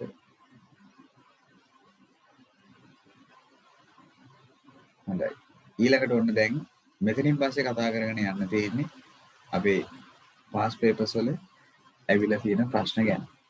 හරි. දැන් තමයි ඔන්න විභාග ගැටලුවක් කොයි ආකාරයෙන්ද විසඳන්නේ කියලා සාකච්ඡා කරන්න හදන්නේ. පළවෙනි ගැටලුව නම් අපිට 10 වසර මට්ටමින් තියෙන ගැටලුවක්. එක්තරා අවුරුද්දක ලැබිච්ච මොකෝ කියන්නේ. ඒකේ පිළිතුර අපිට දීලා තියෙනවලු මෙහෙම කතාවක්. අයිස්ක්‍රීම් 5ක් සහ යෝගට් 8ක් මිලට ගැනීමට රුපියල් 350ක් අවශ්‍ය වෙනවලු. අයිස්ක්‍රීම් එකක මිල යෝගට් එකක මිලට වඩා රුපියල් 5කින් වැඩිලු. එහෙනම් අපිට කියනවා අයිස්ක්‍රීම් එකක් x විදියටත් අයිස්ක්‍රීම් එකක් x විදියටත් යෝගට් එකක් y විදියටත් ගෙන සමීකරණ ගොඩනගන්න කියලා. එහෙනම් ඒ කොටසට ගියොත් රෝමංක 1 අයිස්ක්‍රීම් 5ක් කියන්නේ එහෙමනම් එකක් x නම් 5ක් 5යි x වෙන්න ඕනේ. ඒ වගේම යෝගට් එකක් y නම් යෝගට් 8ක් 8යි y වෙන්න ඕනේ. එහෙනම් මේ දෙකම ගන්න යන මුළු වියදම කියන්නේ ওই දෙකේ එකතු. එහෙනම් මනුලි කියනවලු මෙන්න මේ කතාව මුලින්ම. මෙන්න පළවෙනි කාරණේ. හොඳයි. ජයසිංහ මම හිතනවා පළවෙනි කාරණාව හරියටි කියලා. ඊට පස්සේ අපිට කියනවා අයිස්ක්‍රීම් එකක මිල යෝගට් එකක මිලට වඩා 5කින් වැඩිලු. ඒකේ අදහස මොකක්ද? අයිස්ක්‍රීම් එකයි යෝගට් එකයි ගත්තොත් අයිස්ක්‍රීම් එක මිල වැඩි, යෝගට් එක මිල අඩුයි කියන එකට වෙනම විදියකින්. කොච්චරකින් අඩුද? මේ වැඩිද? 5කින් වැඩි කියන එකයි කාරණේ. එහෙනම් දෙවෙනි සම්බන්ධය ඒ කියන්නේ ඔය කියන අයිස්ක්‍රීම් එකේ මිලයි යෝගට් එකේ මිලයි අතර වෙනස තමයි ඔය කියන්නේ කීයයි කියලාද? රුපියල් 5යි කියලා. මෙන්න දෙවෙනි සම්බන්ධය. මෙන්න ළමයි දෙවෙනි සම්බන්ධය. x වෙන y සමානයි 5යි කියන එක.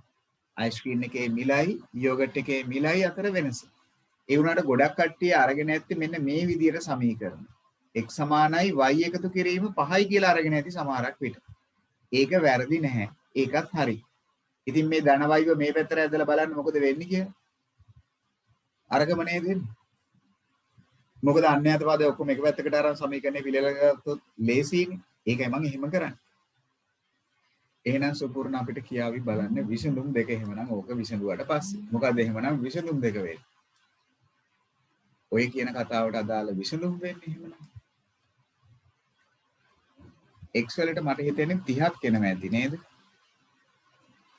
y වලට විසඳුම එනවා ඇති රුපියල් 25ක් කියලා. අයිස්ක්‍රීම් එක යෝගට් එක හරි නේද? x 30යි y 25යි මං හරිලු එකඟද? සුපූර්ණ කල්පනා කරනවා ඒක එහෙම නෙවෙයිලු. එහෙමද? විසඳුම ඔන්න ඔය විදිහට එන්න ඕන.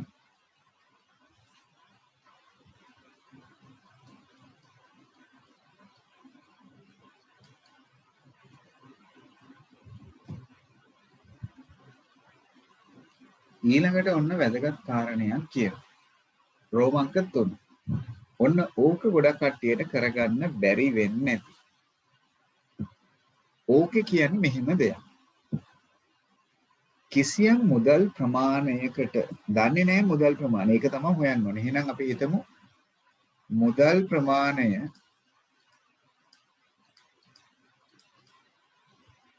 සිම්පල් A කියලා. රුපියල් A. යයි ගනිමු. එහෙනම් කිසියම් මුදල් ප්‍රමාණයකට මිලදී ගන්නට පුළුවන් යෝගට් ගණන කිසියම් මුදල් ප්‍රමාණයකට මිලදී ගන්න පුළුවන් යෝගට් ගණන එම මුදල් ප්‍රමාණයටම ඒ කියන්නේ ඒ කියන මුදලටම මිලට ගත හැකි අයිස්ක්‍රීම් ගන්නට වඩා එකකින් වැඩි. එහෙනම් අපි ඉස්සෙල්ලා බලමු ගත හැකි අයිස්ක්‍රීම් ගණන කීයද කියලා. කොහොමද ළමයි ගත හැකි අයිස්ක්‍රීම් ගණන හොයන්න කියලා කියන්න පුළුවන්ද? ගන්න පුළුවන් අයිස්ක්‍රීම් ගණන හොයන්න කොහොමද වෙන්නේ? කොහොමද ගන්න පුළුවන් අයිස්ක්‍රීම් ගණන හොයාගන්නේ? ගන්නට පුළුවන් අයිස්ක්‍රීම් ගණන හොයාගන්නේ කොහොමද? අපි දන්නවා ගන්න පුළුවන් අයිස්ක්‍රීම් ගණන කොහොමද හොයාගන්නේ? නැහැ රුවිනි. එහෙම නෙමෙයි. ගන්න පුළුවන් අයිස්ක්‍රීම් ගණන මං අහන්නේ ගන්න පුළුවන් අයිස්ක්‍රීම් ගණන කොච්චරද කියලා. අන්න හරි. දෙන්නෙක්ට අදහස තියෙනවා. නෑ කියලානේ. හොඳට හිතන්න. තිසඟ හොඳට හිතන්න. ගන්න පුළුවන් අයිස්ක්‍රීම් ගණන කොහොමද අපි හොයාගන්නේ? නෑ. මෙහෙම හිතන්නකෝ. ඔය ඔක්කොම අමතක කරන්න. මෙහෙම හිතන්න. ඔක්කොම අමතක කරන්න. හිතන්න රුපියල් 100ක් අපේ අතේ තියෙනවා. හොඳට හිතන්න වෙන විදියක් හිතන්න. වෙන ඔක ප්‍රායෝගිකව හිතන්න. රුපියල් 100ක් අතේ තියෙනවා. රුපියල් 100ක් අතේ තියෙනවා. ඔය ගාන අමතක කරන්න දැන්. රුපියල් 100ක් අතේ තියෙනවා. අයිස්ක්‍රීම් එකක් රුපියල් 20යි. රුපියල් 100ක් අතේ තියෙනවා. අයිස්ක්‍රීම් එකක් රුපියල් 20යි. අපිට මිලදී ගන්න පුළුවන් අයිස්ක්‍රීම් ගන්න හොයන්න මොකද කරන්න ඕනේ? මට ඕනේ කර්මය හිතන්න. මොකද්ද කර යුතු ගණිත කර්මය කියන එක. අන්න ඒකයි මට අවශ්‍ය වෙන්නේ මිලදී ගන්න පුළුවන් අයිස්ක්‍රීම් ගන්න හොයන්න. අන්න හරි. අපි බෙදන්න ඕනේ. ඒක තේරුණාද ඔයගලන්ට? අතේ 100ක් තිබ්බනම් අයිස්ක්‍රීම් එක රුපියල් 100 නම් අයිස්ක්‍රීම් එක රුපියල් 20 නම් අතේ රුපියල් 100ක් තියෙනවා නම් ගන්න පුළුවන් අයිස්ක්‍රීම් ගන්න හොයන්න 100 20ෙන් බෙදන්න ඕනේ. ඒක පැහැදිලිද? ඒකනේ කරන්න ඕන දේ. අතේ 100ක් තියෙනවා නම් අයිස්ක්‍රීම් එකක් රුපියල් 20ක් වෙනවා නම් ගන්න පුළුවන් අයිස්ක්‍රීම් ගන්න හොයාගන්න අපි අර තියෙන මුදල එක අයිස්ක්‍රීම් එකක මිලෙන් බෙදන්න ඕන. ඒකම ඇප්ලයි කරමු උතන්ට. දැන් අතේ තියෙන මුදල් ප්‍රමාණය කොච්චරද? A. අතේ තියෙන මුදල් ප්‍රමාණය A. අයිස්ක්‍රීම් එකේ මිල කලින් හොයාගත්තා රුපියල් 30යි. එහෙනම් ගන්න පුළුවන් අයිස්ක්‍රීම් ගන්න හොයන්න මොකද කරන්න ඕන? ගන්න පුළුවන් අයිස්ක්‍රීම් ගන්න හොයන්න මොකද කරන්න ඕන? ඉතින් දැන් අයිස්ක්‍රීම් එකේ මිල දන්නවා අපි කලින් එකේ හොයාගත්තා 30යි. අතේ තියෙන මුදලත් දන්නවා අපි A. එහෙනම් ගන්න පුළුවන් අයිස්ක්‍රීම් ගන්න හොයන්න අන්න දැන් කට්ටියට පැහැදිලි වුණා. එහෙනම් ගන්න පුළුවන් අයිස්ක්‍රීම් ගන්න වෙන්නේ මොකද්ද? A බෙදීම 30යි. A බෙදීම 30යි නේද? A බෙදීම 30යි. ගත හැකි අයිස්ක්‍රීම් ප්‍රමාණය A බෙදීම 30යි. ඔන්න ගන්න පුළුවන් අයිස්ක්‍රීම් ප්‍රමාණය. එහෙනම් සිළුනි කල්පනා කරන්නකෝ ගත හැකි යෝගට් ගණන. ගත හැකි යෝගට් ගණන. දැන් තිසඟ ඕක හිතෙන්නේ කරේ තිසඟ. මෙන්න කරන්න ඕන හරි විදිය. එහෙනම් ගන්න පුළුවන් යෝගට් ගණන නැහැ. චැනලි ඒකත් නෙවෙයි. හොඳට හිතන්න.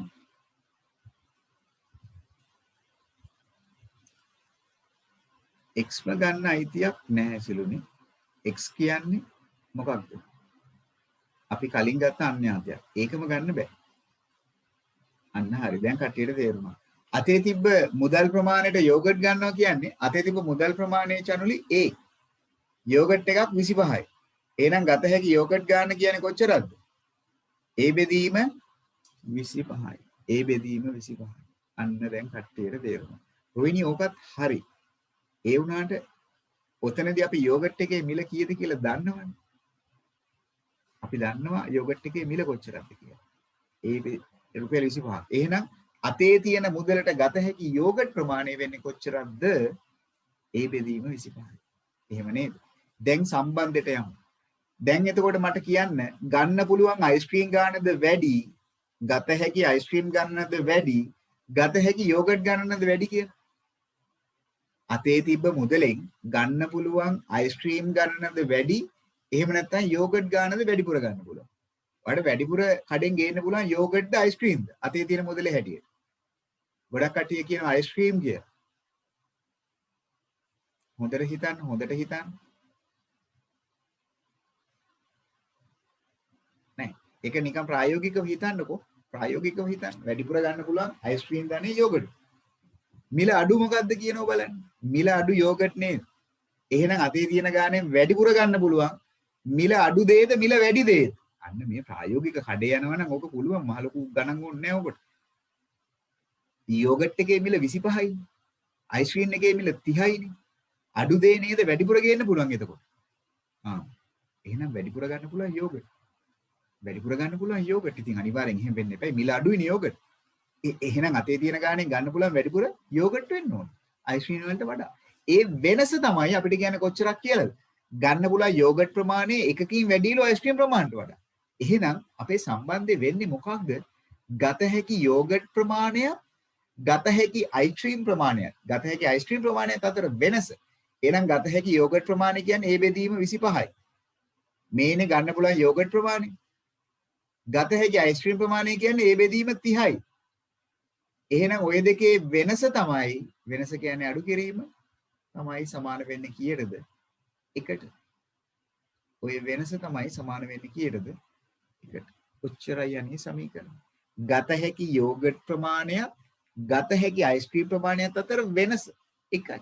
ඒ කියන්නේ යෝගට් 10ක් ගන්නකොට නිකන් හිතන්න ওই ගාන අමතක කරලා යෝගට් 10ක් ගන්නවා නම් අයිස්ක්‍රීම් කීයක් ගන්න පුළුවන්ද? අයිස්ක්‍රීම් කීයක් ගන්න පුළුවන්ද? නිකන් වෙන ගානක හිතන්න. යෝගට් 10ක් ගෙදර ගෙනියන්න පුළුවන් නම් අයිස්ක්‍රීම් කීයක් ගෙදර ගෙනියන්න පුළුවන්? 9යි නේද? අන රොයිනි කියනවා 11ක් ගෙනියන්න පුළුවන්. යෝගට් 10 නම් අයිස්ක්‍රීම් 11ක් ගෙනියන්න බෑ ළමයි. එතකොට රොයිනි අන වැරද්දක් වෙනවා. අන්න එතකොට වැරද්දක් වෙනවා. හොඳට හිතන්න. ඒක තමයි දර්ශිකා ඔතන වෙන්නේ. ඔතන කියනවා ගත හැකි යෝගට් ප්‍රමාණය අයිස්ක්‍රීම් ප්‍රමාණයට වඩා එකකින් වැඩිලු. එකකින් වැඩිලු.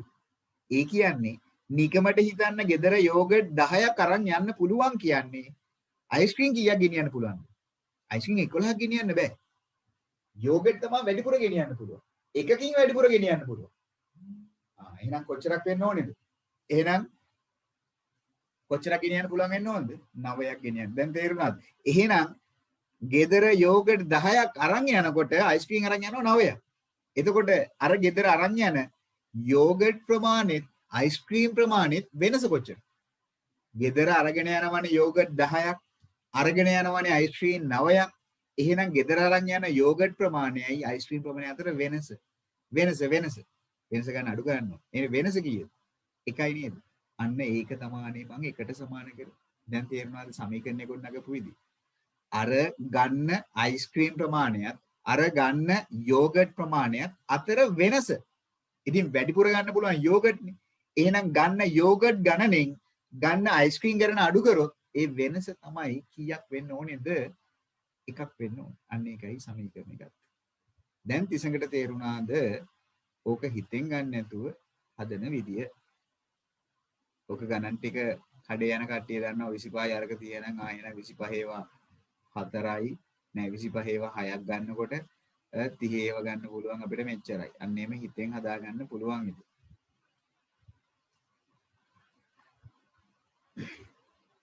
හරි විසඳලා මට කියන්නකෝ ඒ වලට කීයක් එනවද කියලා දැන්. ඕක විසඳලා මට උත්තරේ කියන්නකෝ බලන්න ඒ වලට කීයක් එනවද කියලා. අතේ තිබ්බ මුදල කොච්චරද කියලා.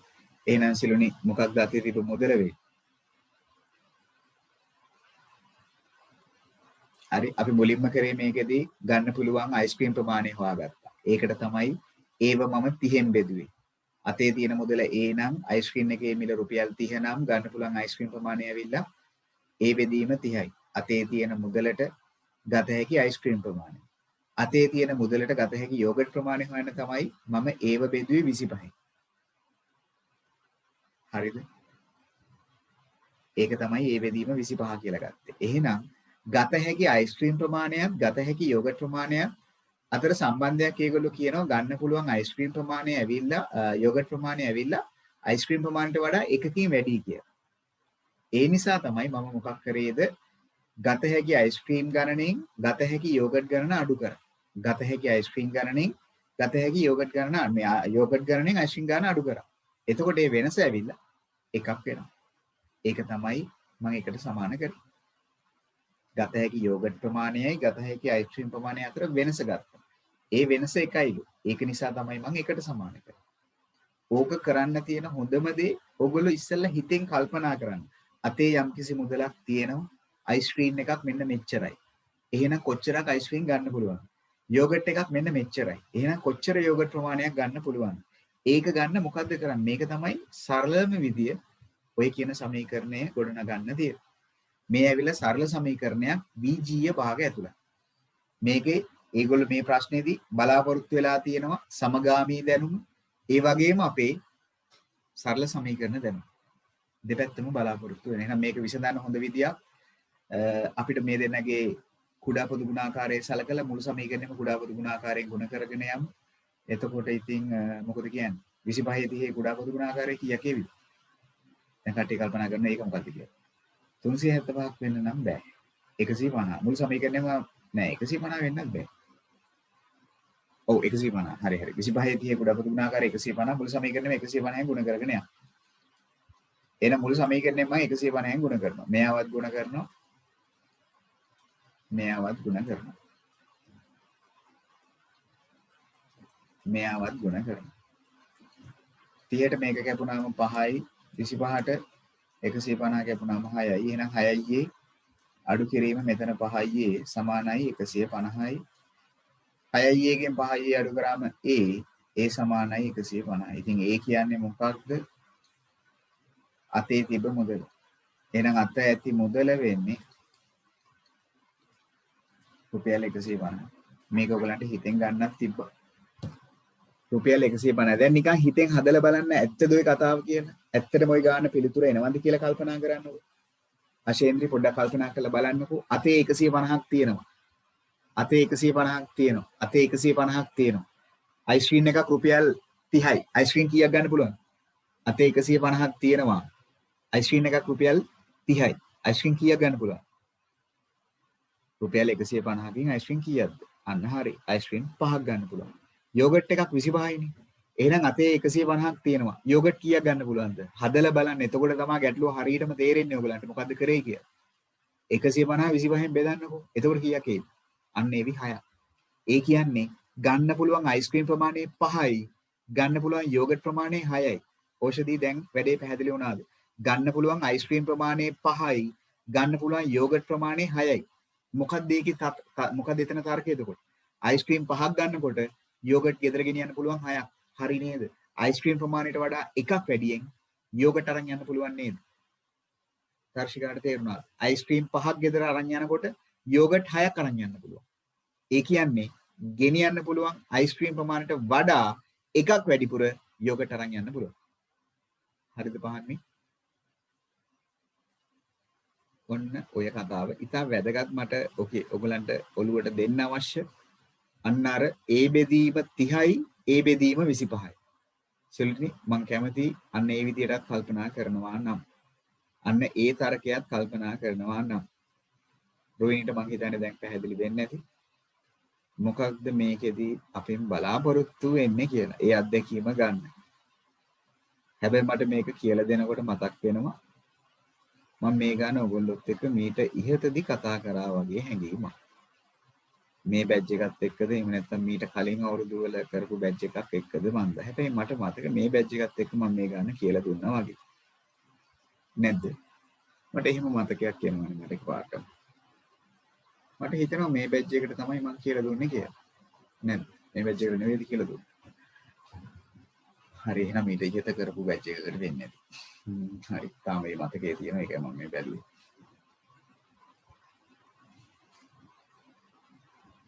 හරි එහෙනම් ගිය අවුරුද්දේ අපලා ඊළඟට වෙන්නේ නැති. මට ටිකක් ගොඩක් ළඟ කියලා දුන්නා වගේ මතකයක් එනවා ඒක. ගොඩක් කාලයකට කලින් නෙවෙයි. මෑත භාගයේදී කියලා දුන්නා වගේ.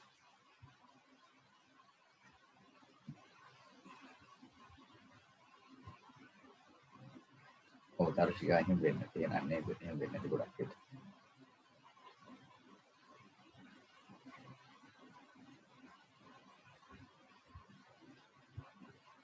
හොඳයි මම B කොටසට යන්නම්. ඔව් රශ්මිදු. එහෙමනම් මම හරි ඒ කියන්නේ මගේ මතකෙ සාධක වෙන් කිරීමක්.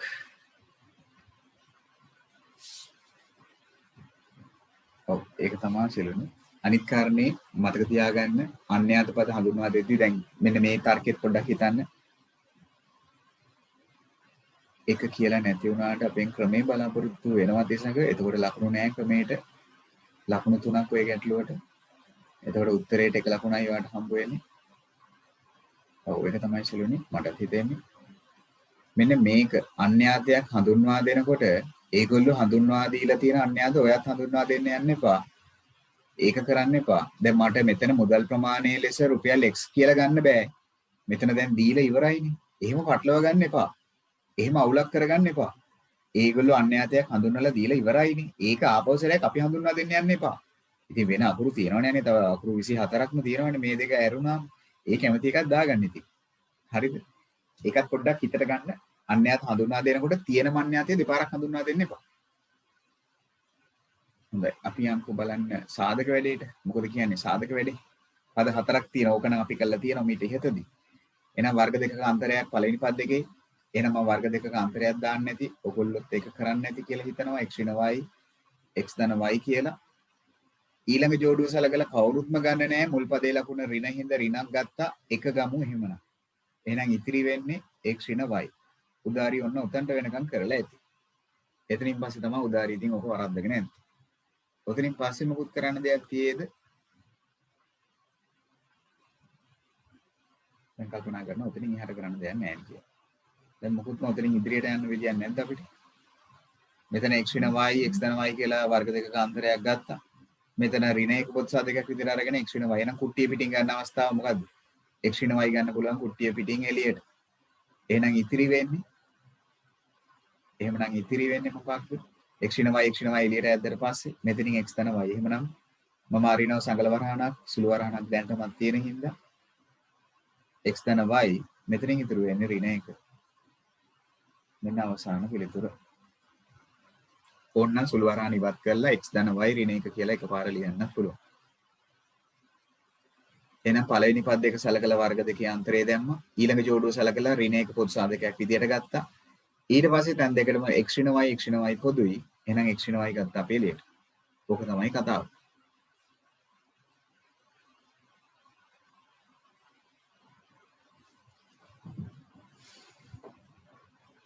ඒක නම් හරියටි මම හිතන්නේ ගොඩක් පිට.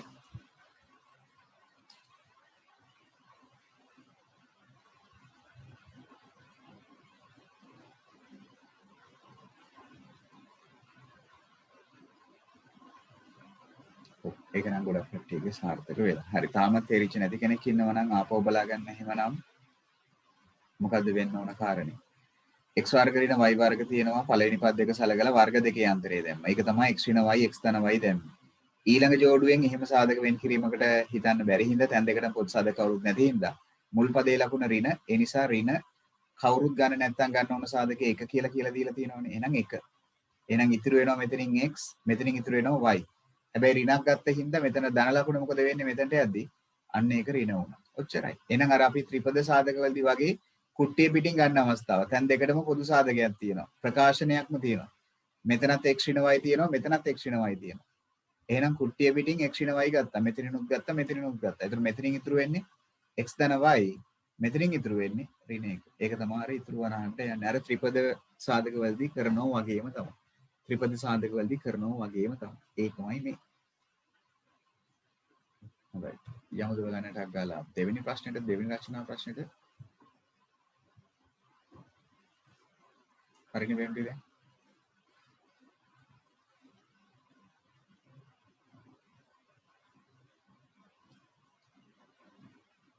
හොඳයි. ප්‍රශ්න දෙක.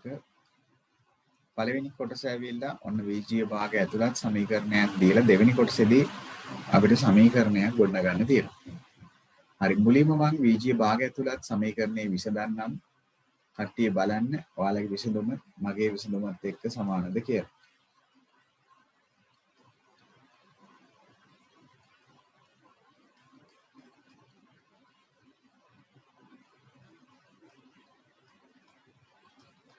ප්‍රකාශන තියෙන හින්දා වරහන් දා ගන්නවා. ඒක තමයි පළවෙනි වැඩේ මම කරන.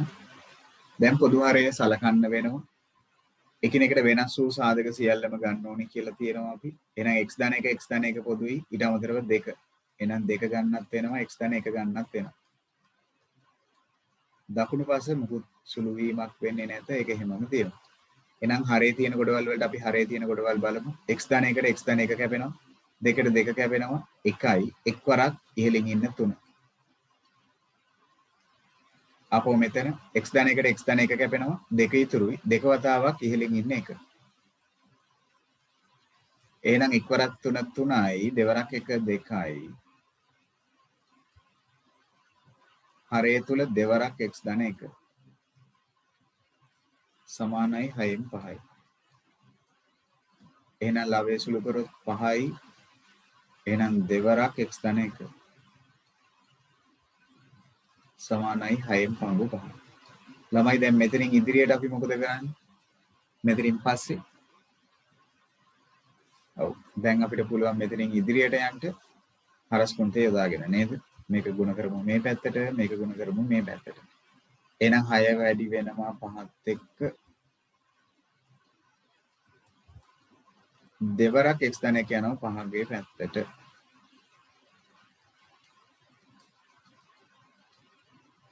එහෙනම් 30යි 5 2 10යි x ධන 1. වරහන් ඉවත් කරන්නේ නැතුව 10 ඉවත් කරගෙන ඉන්නවා ලේසි. දෙපැත්තම 10න් බෙදුවා නම් කැමති නම් මේ වැඩේ කරන්න පුළුවන්. ඉතුරු වෙන x ධන 1 මේ පැත්තේ 3යි. ධන 1 ගන්නවා මේ පැත්තට ඍණ 1යි. එහෙනම් x සමානයි 2ක් කියලා ඒක. ඒ කොටසට අදාළව x සමානයි 2යි. ගොඩක් කට්ටිය ඒ කතාව අරගෙන තියෙනවා වගේ. හිරුනි මොකටද ඒ කතාව අරගෙන ඇති. ශරණ්‍ය ඒ කතාව අරගෙන ඇති මං හිතන්නේ. පමිත් මං හිතනවා හරි ඇති කියලා. විශ්ව අඳුනි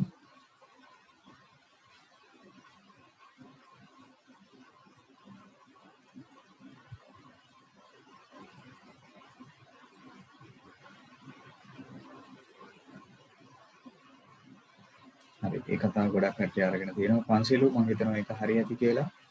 රුවිනි මොකක් හරි අවුලක් කරගෙන වගේ ඒක.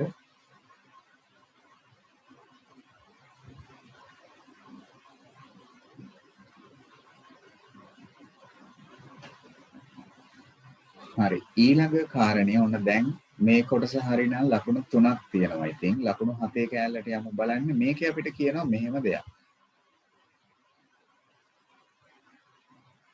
මේකේ වැරද්දක් තිබ්බතිසේනි. ඒකයි මම මේක හරි ගස්ස ගන්න කිව්වේ. රූපයේ දැක්වෙන පරිදි ABCD ඍජුකෝණාශ්‍රාකාර ලෝහ තහඩුවක්. ABCD Q තියෙන තැන වැරදි. Q තියෙන තැන වැරදි. Q එක අයින් කරන්න කිව්වා. ABCD ඍජුකෝණාශ්‍රයක්නේ. Q එකයි D එකයි තියෙන තැන වැරදි. ඒ අකුරු දෙක මාරු කරගන්න තමයි මම වෙනස් කරගන්න කියලා ඔයගලන්ට එව්වේ.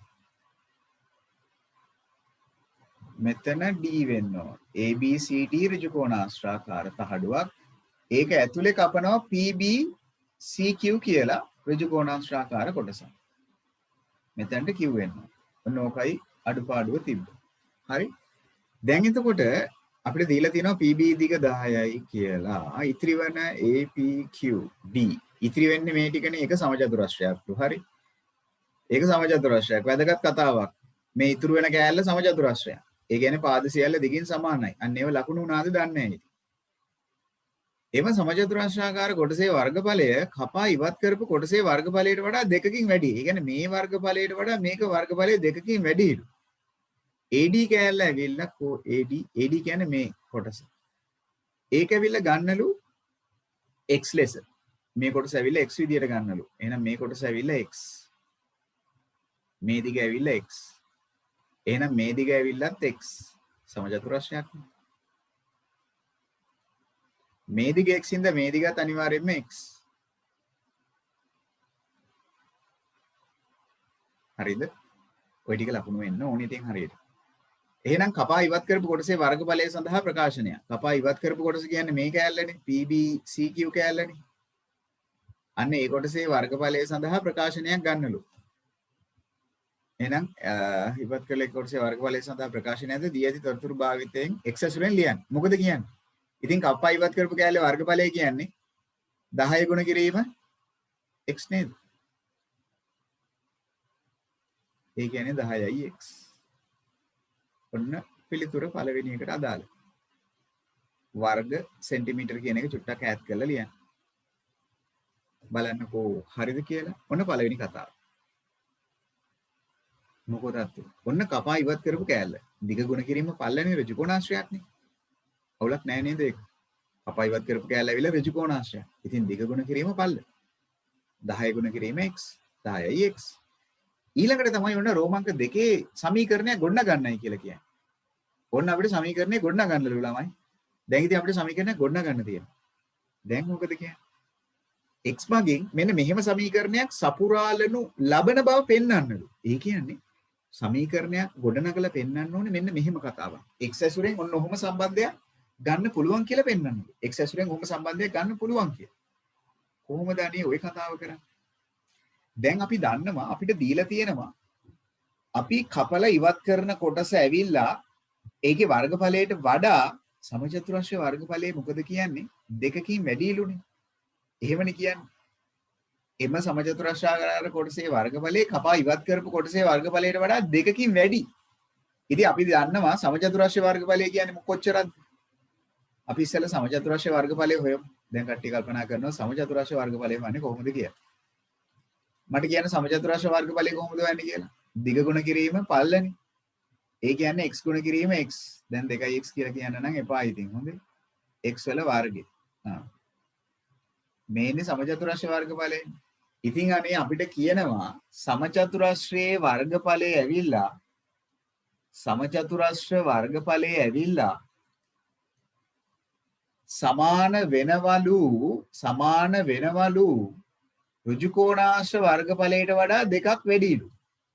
එහෙනම් ඍජු කෝණාශ්‍ර වර්ගඵලයට දෙකක් එකතු කළ විට සමචතුරස්‍රයේ වර්ගඵලය ලැබෙනව නේද? ඕක නේද සම්බන්ධය. ඔන්න මම වචනේ උනොත් ලිව්වා. සමචතුරස්‍ර වර්ගඵලයේ ඇවිත් සමාන වෙන්න ඕන නේද? ඍජු කෝණාශ්‍ර වර්ගඵලයට දෙකක් එකතු කළ විට. ඔන්න මම වචනේ උනොත් කිව්වා. ඕකනේ ඔය ඒගොල්ලෝ කියලා තියෙන වගන්තියක් විදියට. සමචතුරස්‍ර වර්ගඵලය ඇවිල්ලා වැඩිලු ඍජු කෝණාශ්‍ර වර්ගඵලයට වඩා දෙකක්. ඒ කියන්නේ සමචතුරස්‍ර වර්ගඵලය ඇවිත් සමාන වෙන්න ඕනේ ඍජු කෝණාශ්‍ර වර්ගඵලයට දෙකක් එකතු කරා. ඕක නේද කතාව. එහෙනම් සමචතුරස්‍ර වර්ගඵලය කියන්නේ අපි දැන් හෙව්ව x ගේ වර්ගය. ඍජු කෝණාශ්‍ර වර්ගඵලය කියන්නේ අපි දැන් ලිව්ව 10යි x. එහෙනම් 10යි x ට තව දෙකක් එකතු කරොත් සමචතුරස්‍ර වර්ගඵලයට සමාන වෙනවා. ඕක නේද කතන්දරේ. ඉතින් ඔක්කොම පද ටික එක පැත්තකට අරගෙන සම්මතාකාරයෙන් හදන්නනේ ඔය කියන්නේ. එහෙනම් ධන 10යි x මේ පැත්තට අදිමු. ඒක ඍණ 10යි x වෙනවා. ධන දෙක අනිත් පැත්තට අදිමු. ඒක ඍණ දෙකක් වෙනවා. ඔන්න සමානයි බිඳුව. ඕක නේද සපුරාලන්න කියන්නේ. මේක නේද ගොඩනගන්න කියන්නේ. ඒක නේද අපිට ආවේ. අමාරු දෙයක ගොඩනැගීම. මෙන්න ඉතින් මට ඔයාලට කියන්න පුළුවන් සරලම විදියට මම කිව්වා ඉතින් මේක ගොඩනගන්න ක්‍රමය. මීට වඩා සරල ක්‍රමයක් නම් මට තේරෙන්නේ නැහැ පැහැදිලි කරන්න. ඕක තමයි ඔය කියලා දෙන්නේ. සමචතුරස්‍ර වර්ගඵලය ඇවිත් සමාන වෙනවයි කියලා ඍජු කෝණාශ්‍ර වර්ගඵලයට තව දෙකක් එකතු කරා නම් ඒක තමයි ඔය නොකිය කියන්නේ. එහෙම නැත්නම් තව කෙනෙක්ට මෙහෙමත් හිතන්න පුළුවන්. සමචතුරස්‍ර වර්ගඵලෙත් ඍජු කෝණාශ්‍ර වර්ගඵලෙත් අතර වෙනස ඇවිල්ලා සමානයි 2යි කියලා. එහෙම ගන්නත් පුළුවන්. චැනලි එහෙම තමයි අරගෙන ඇත්තේ. වෙනස සමාන කරන්නේ නැති දෙකට. එහෙම ගන්නත් පුළුවන්. සුගීත් පෙරේරා එහෙම ගන්න නැති. ඒකේ වැරද්දක් නැහැ.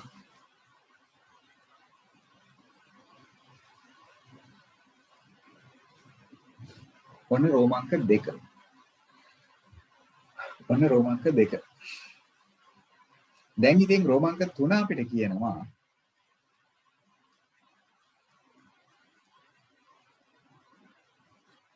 හරි දැනට ලකුණු ඔයගලන්ට ගන්න පුළුවන් ලකුණු 6ක් මේ ටික හරියට. මේ කෑල්ල හරියට කළා නම් ලකුණු 3ක් තියෙනවා.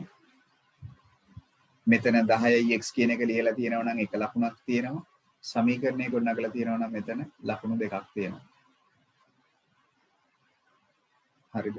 දැන් අවසාන කොටස ලකුණු 4 කෑල්ල. ඉහත දෙකෙහි වර්ගපූර්ණයේ ක්‍රමයෙන් හෝ වන් ක්‍රමයකින් කියලා කියනවා. මූලතුමේ අගයක් දීලා තියෙනවා. සමචතුරස්‍රාකාර කොටසේ පැත්තක දිග. ඒ කියන්නේ මෙන්න මේ කෑල්ලේ සමචතුරස්‍රය. පැත්තක දිග හොයන්නලු. ඒ කියන්නේ x හොයන්න කියන එක. පැත්තක දිග සෙන්ටිමීටර වලින් හොයන්නලු. අපිට කියන්නේ ආසන්න පළමු දශම ස්ථානට දෙව මොකුත් කියන්නේ සෙන්ටිමීටර වලින් හොයන්නලු. එහෙනම් ඉතින් ඔය කියන සමීකරණය විසඳමුකෝ. x වර්ග ඍණ 10යි x ඍණ 2 සමානයි බිඳුව. මොකද ඔයගොල්ලෝ කියන්නේ වර්ග පූර්ණයෙන් කරන එක ලේසිද අමාරුද මේක? වර්ග පූර්ණයෙන් විසඳන එක ලේසි වෙයිද අමාරු වෙයිද ඔයගොල්ලෝ හිතන්නේ? මේක වර්ග පූර්ණයෙන් කරන එක ලේසි. ඇයි? ඇයි කියමු බලන්න. දැන් ඔහෙලට පැහැදිලි කරලා තියෙන්නේ ඇයි එක එහෙම අපි කරන්නේ? ඇයි අපි අර විදියට කරන්නේ? ඒ ඔක්කොම මම පැහැදිලි කරලා තියෙන්නේ. වර්ගපදයේ සංගුණකේ 1යි. එහෙනම් අවුලක් නැහැ. වර්ගපදයේ සංගුණකේ 1යි. එහෙනම් අපි ඒ පාරෙන් යමු. එහෙනම් මොකද්ද වර්ග පූර්ණයේ අනුපියවර? මුලින්ම වර්ගජ පදේ තියාගන්න. ඒකජ පදේ තියාගන්න. නියත පදේ තල්ලු කරන්න. එහෙනම් ඍණ දෙක තල්ලු කරා අනිත් පැත්තට. ඒක ධන දෙකක් වෙයි. ඔන්න පළවෙනි ස්ටෙප් එක. එහෙනම් මේ කියන වර්ගජ ප්‍රකාශනයේ පූර්ණ වර්ගයක් වීම සඳහා අපි එක්තරා පදයක් එකතු කළ යුතුයි. හිතන්න ඕනේ ඒ එක්තරා පදේ කවුද කියලා. හිරුනි කියමු බලන්නේ ඒ එක්තරා පදේ කවුද කියලා. කවුද එක්තරා පදේ? ඔව් ගොඩක් කට්ටියට මතකයි. ඒ එක්තරා පදේ ලිනාර කියනවා හරි. මහේෂ් කියනවා හරි. හොඳයි ඕෂධයට මතකයි සතුටුයි මට ඒ ගැන. චිරණි හරි. මැද පදේ සංගුණකයේ 10 දෙකට බෙදුවා. ඒක වර්ග කරා. එහෙනම් 5යි 5 වර්ග කරොත් 25යි. එකතු කළ යුතු පදේ යන්නේ 25. එහෙනම් මේ පැතරත් එකතු කරන්න ඕනේ 25. ඒ අනුව මෙතනින් එන පූර්ණ වර්ගය ඇවිල්ලා පළමු පදයේ කොක්ක දැම්ම x අවසාන පදයට කොක්ක දැම්ම 5. ඊළඟට චාමික හොඳට හිතන්න පළමු පදයට කොක්ක දැම්ම අවසාන පදයටත් කොක්ක දැම්ම මැද පදයේ ලකුණ කොහොම තීරණය කරනවා කිව්වේ? එනුක අපි මැද පදයේ ලකුණ තීරණය කරනවා කිව්වේ මෙතන මේ දෙන්න අතර ලකුණ තීරණය කරනවා කිව්වේ කොහොමද? මැද පදයේ සංගුණකයේ දිහා බලලා. මැද පදයේ සංගුණකයේ ඍණ 10යි x ඒකේ සංගුණකයේ ඍණ. ඒ නිසා මෙතන ඍණ. අන්න ඒව අමතක කරන්න බැරි තැන් ඉතින්. හොඳේ. 2යි 25යි එකතු කරා. අන්න එනවා 27ක්. එහෙනම් දැන් වර්ගය එළවමු ළමයි. වර්ගය එළවන්න දෙපැත්තටම කොක්ක දාන්න වෙනවා. එහෙනම් මේ පැතරත් වර්ගමූලයක් ගත්තා. මේ පැතරත් වර්ගමූලය අනිවාර්යයෙන්ම ධන හෝ ඍණ දාන්න ඕනේ. එහෙනම් x ඍණ 2 සමානයි ධන හෝ ඍණ 27 කඩා ගන්න පුළුවනි මූල 9 වතාවක් මූල 3. අර උදව්ව දීලා තියෙන්නේ 3. මේ පේනවද 3? එතනින් තමයි මම තීරණය කරේ 9 වරක් 3 තමයි මේක ගන්න ඕනේ කියලා. ඇයි ඉතින් උදව්ව 3නේ තියෙන්නේ. එහෙනම් x ඍණ 2 සමානයි ධන හෝ ඍණ මූල 3 යගේ 1.7යි 3යි. ඔන්න ඔය විදියට. මම වැරද්දක් කරලාලු. කොහෙන් කියනවා මම වැරදිලු. ඔව් මම වැරදි. 2 නෙවෙයි 5 එන්න ඕනේ.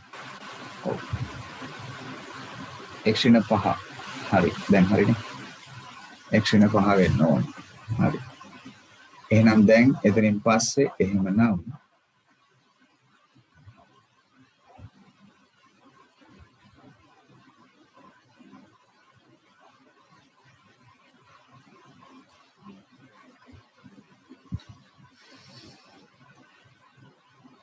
හරි. එහෙනම් එතනින් පස්සේ x ඍණ 5 සමානයි ධන හෝ ඍණ මෙතන ගුණ කරගත්තොත් 9යි 1යි 5යි 5.19. එහෙනම් ධන අවස්ථාව සලකමු. එහෙනම් ධන අවස්ථාවට ගියොත් x ඍණ 5 සමානයි ධන 5.19. ඍණ 5 තල්ලු කරමු අනිත් පැත්තට ඒක ධන 5ක් වේවි. එහෙනම් x සමානයි 10.19. මම හරිද? 10.19. මෙන්න එක උත්තරය. හොඳයි සතුටුදායකයි ගොඩක් කට්ටිය හරි ගස්සලා තියෙනවා. ඍණ අවස්ථාවට ගියොත් x ඍණ 5 සමානයි ඍණ 5.19 ගන්නවා. එහෙනම් ඍණ 5 අනිත් පැත්තට ඇද්දි ධන 5යි ලොක්කගෙන් පොඩ්ඩ අඩු කරා ලොක්කගේ ලකුණ දාන්න ඕනේ. ලොක්කගේ ලකුණ දාන්න ඕනේ. එහෙනම් 0.19. 0.19 නෙවෙයි ඍණ හොඳේ. දැන් කතාව අපි පැහැදිලි කරලා දෙන්න ඕනේ ඒගොල්ලන්ට මේ පිළිතුරු දෙකම ගන්නවද එකක් විතරක් ගන්නවද කියලා. ඒක අනිවාර්යයෙන්ම වැදගත් තැනක්. දැන් මෙතනට පස්සේ x සමානයි 10.19 සෙන්ටිමීටර්. මේක විය නොහැක හොඳේ. මෙතන ලියන්න විය නොහැක කියලා. ඇයි පාදයක දිග ඍණාගයක් විය නොහැකි බැරි. x සමානයි ඍණ වෙන්න බෑනේ. x සමානයි අනිවාර්යයෙන්ම ධන පිළිතුරක් වෙන්න ඕනේ. එතකොට අපි කියන්න ඕනේ පාදයේ x කියන්නේ සමචතුරස්‍රයේ පාදයක දිග පැත්තක දිග. එහෙනම් පාදයක දිග ඍණාගයක් විය නොහැකි බැවින් පාදයක දිග ඍණාගයක් විය නොහැකි බැවින් x සමානයි ධන 10.19 සෙන්ටිමීටර විය යුතුයි කියලා. ඔන්න පැහැදිලි කිරීම වර්ග සමීකරණයක් ඔන්න විසඳ ගන්න විදිය. ගොඩනගලා විසඳ ගන්න විදිය. ওই ටික තමයි දැන් ඉවර කරගන්න ඕන කොටස. ඔන්න මම එකක් අද දවසේ ඔයගලන්ට කියලා දුන්නා. සතුටුදායකයි ගොඩක් කට්ටිය 10.19 උත්තරය අරගෙන තිබ්බා. ඒක ගැන සතුටුයි.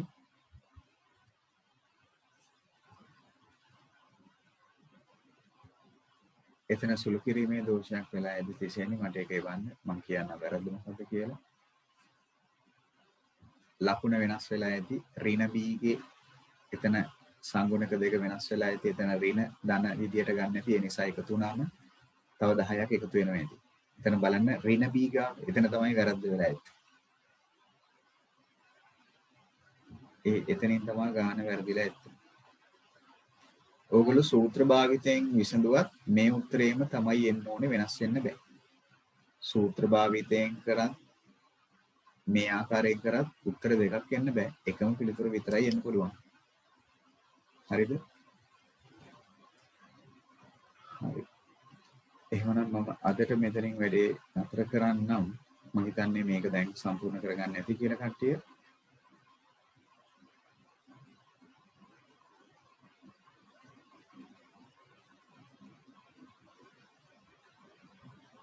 හරි එහෙනම් අදට මම මෙතනින් වැඩේ නතර කරන්නම්. ආපහු සැරයක් අපි හෙට නෙමෙයි අනිද්දා හම්බෙමු. සම්පූර්ණ කරන්න ටියුට් එකේ ඉතිරි ගණන් ටික. මම හිතන්නේ ගණන් 8ක් දුක විතර තියෙනවා තව කතා කරන්න. උපරිම උත්සාහය දරමු. උපරිම ප්‍රමාණය ඊළඟ සතියේ ඒ කියන්නේ මේ බ්‍රහස්පතින්දා රාත්‍රී ඉවරයක් කරගන්න. හොඳයි සතුටුදායකයි ගොඩක් කට්ටිය සම්බන්ධ වෙලා හිටිය අවසානයේ තෙක් අඩුපාඩුවක් වුණා නම් ඒ අඩුපාඩු ටික නැවත හරි ගස්ස ගන්න. එහෙනම් පරිස්සමෙන් ඉන්න බුත්සන්නයක් කුමලට. හරි සුබ රාත්‍රියක් කියමුනා.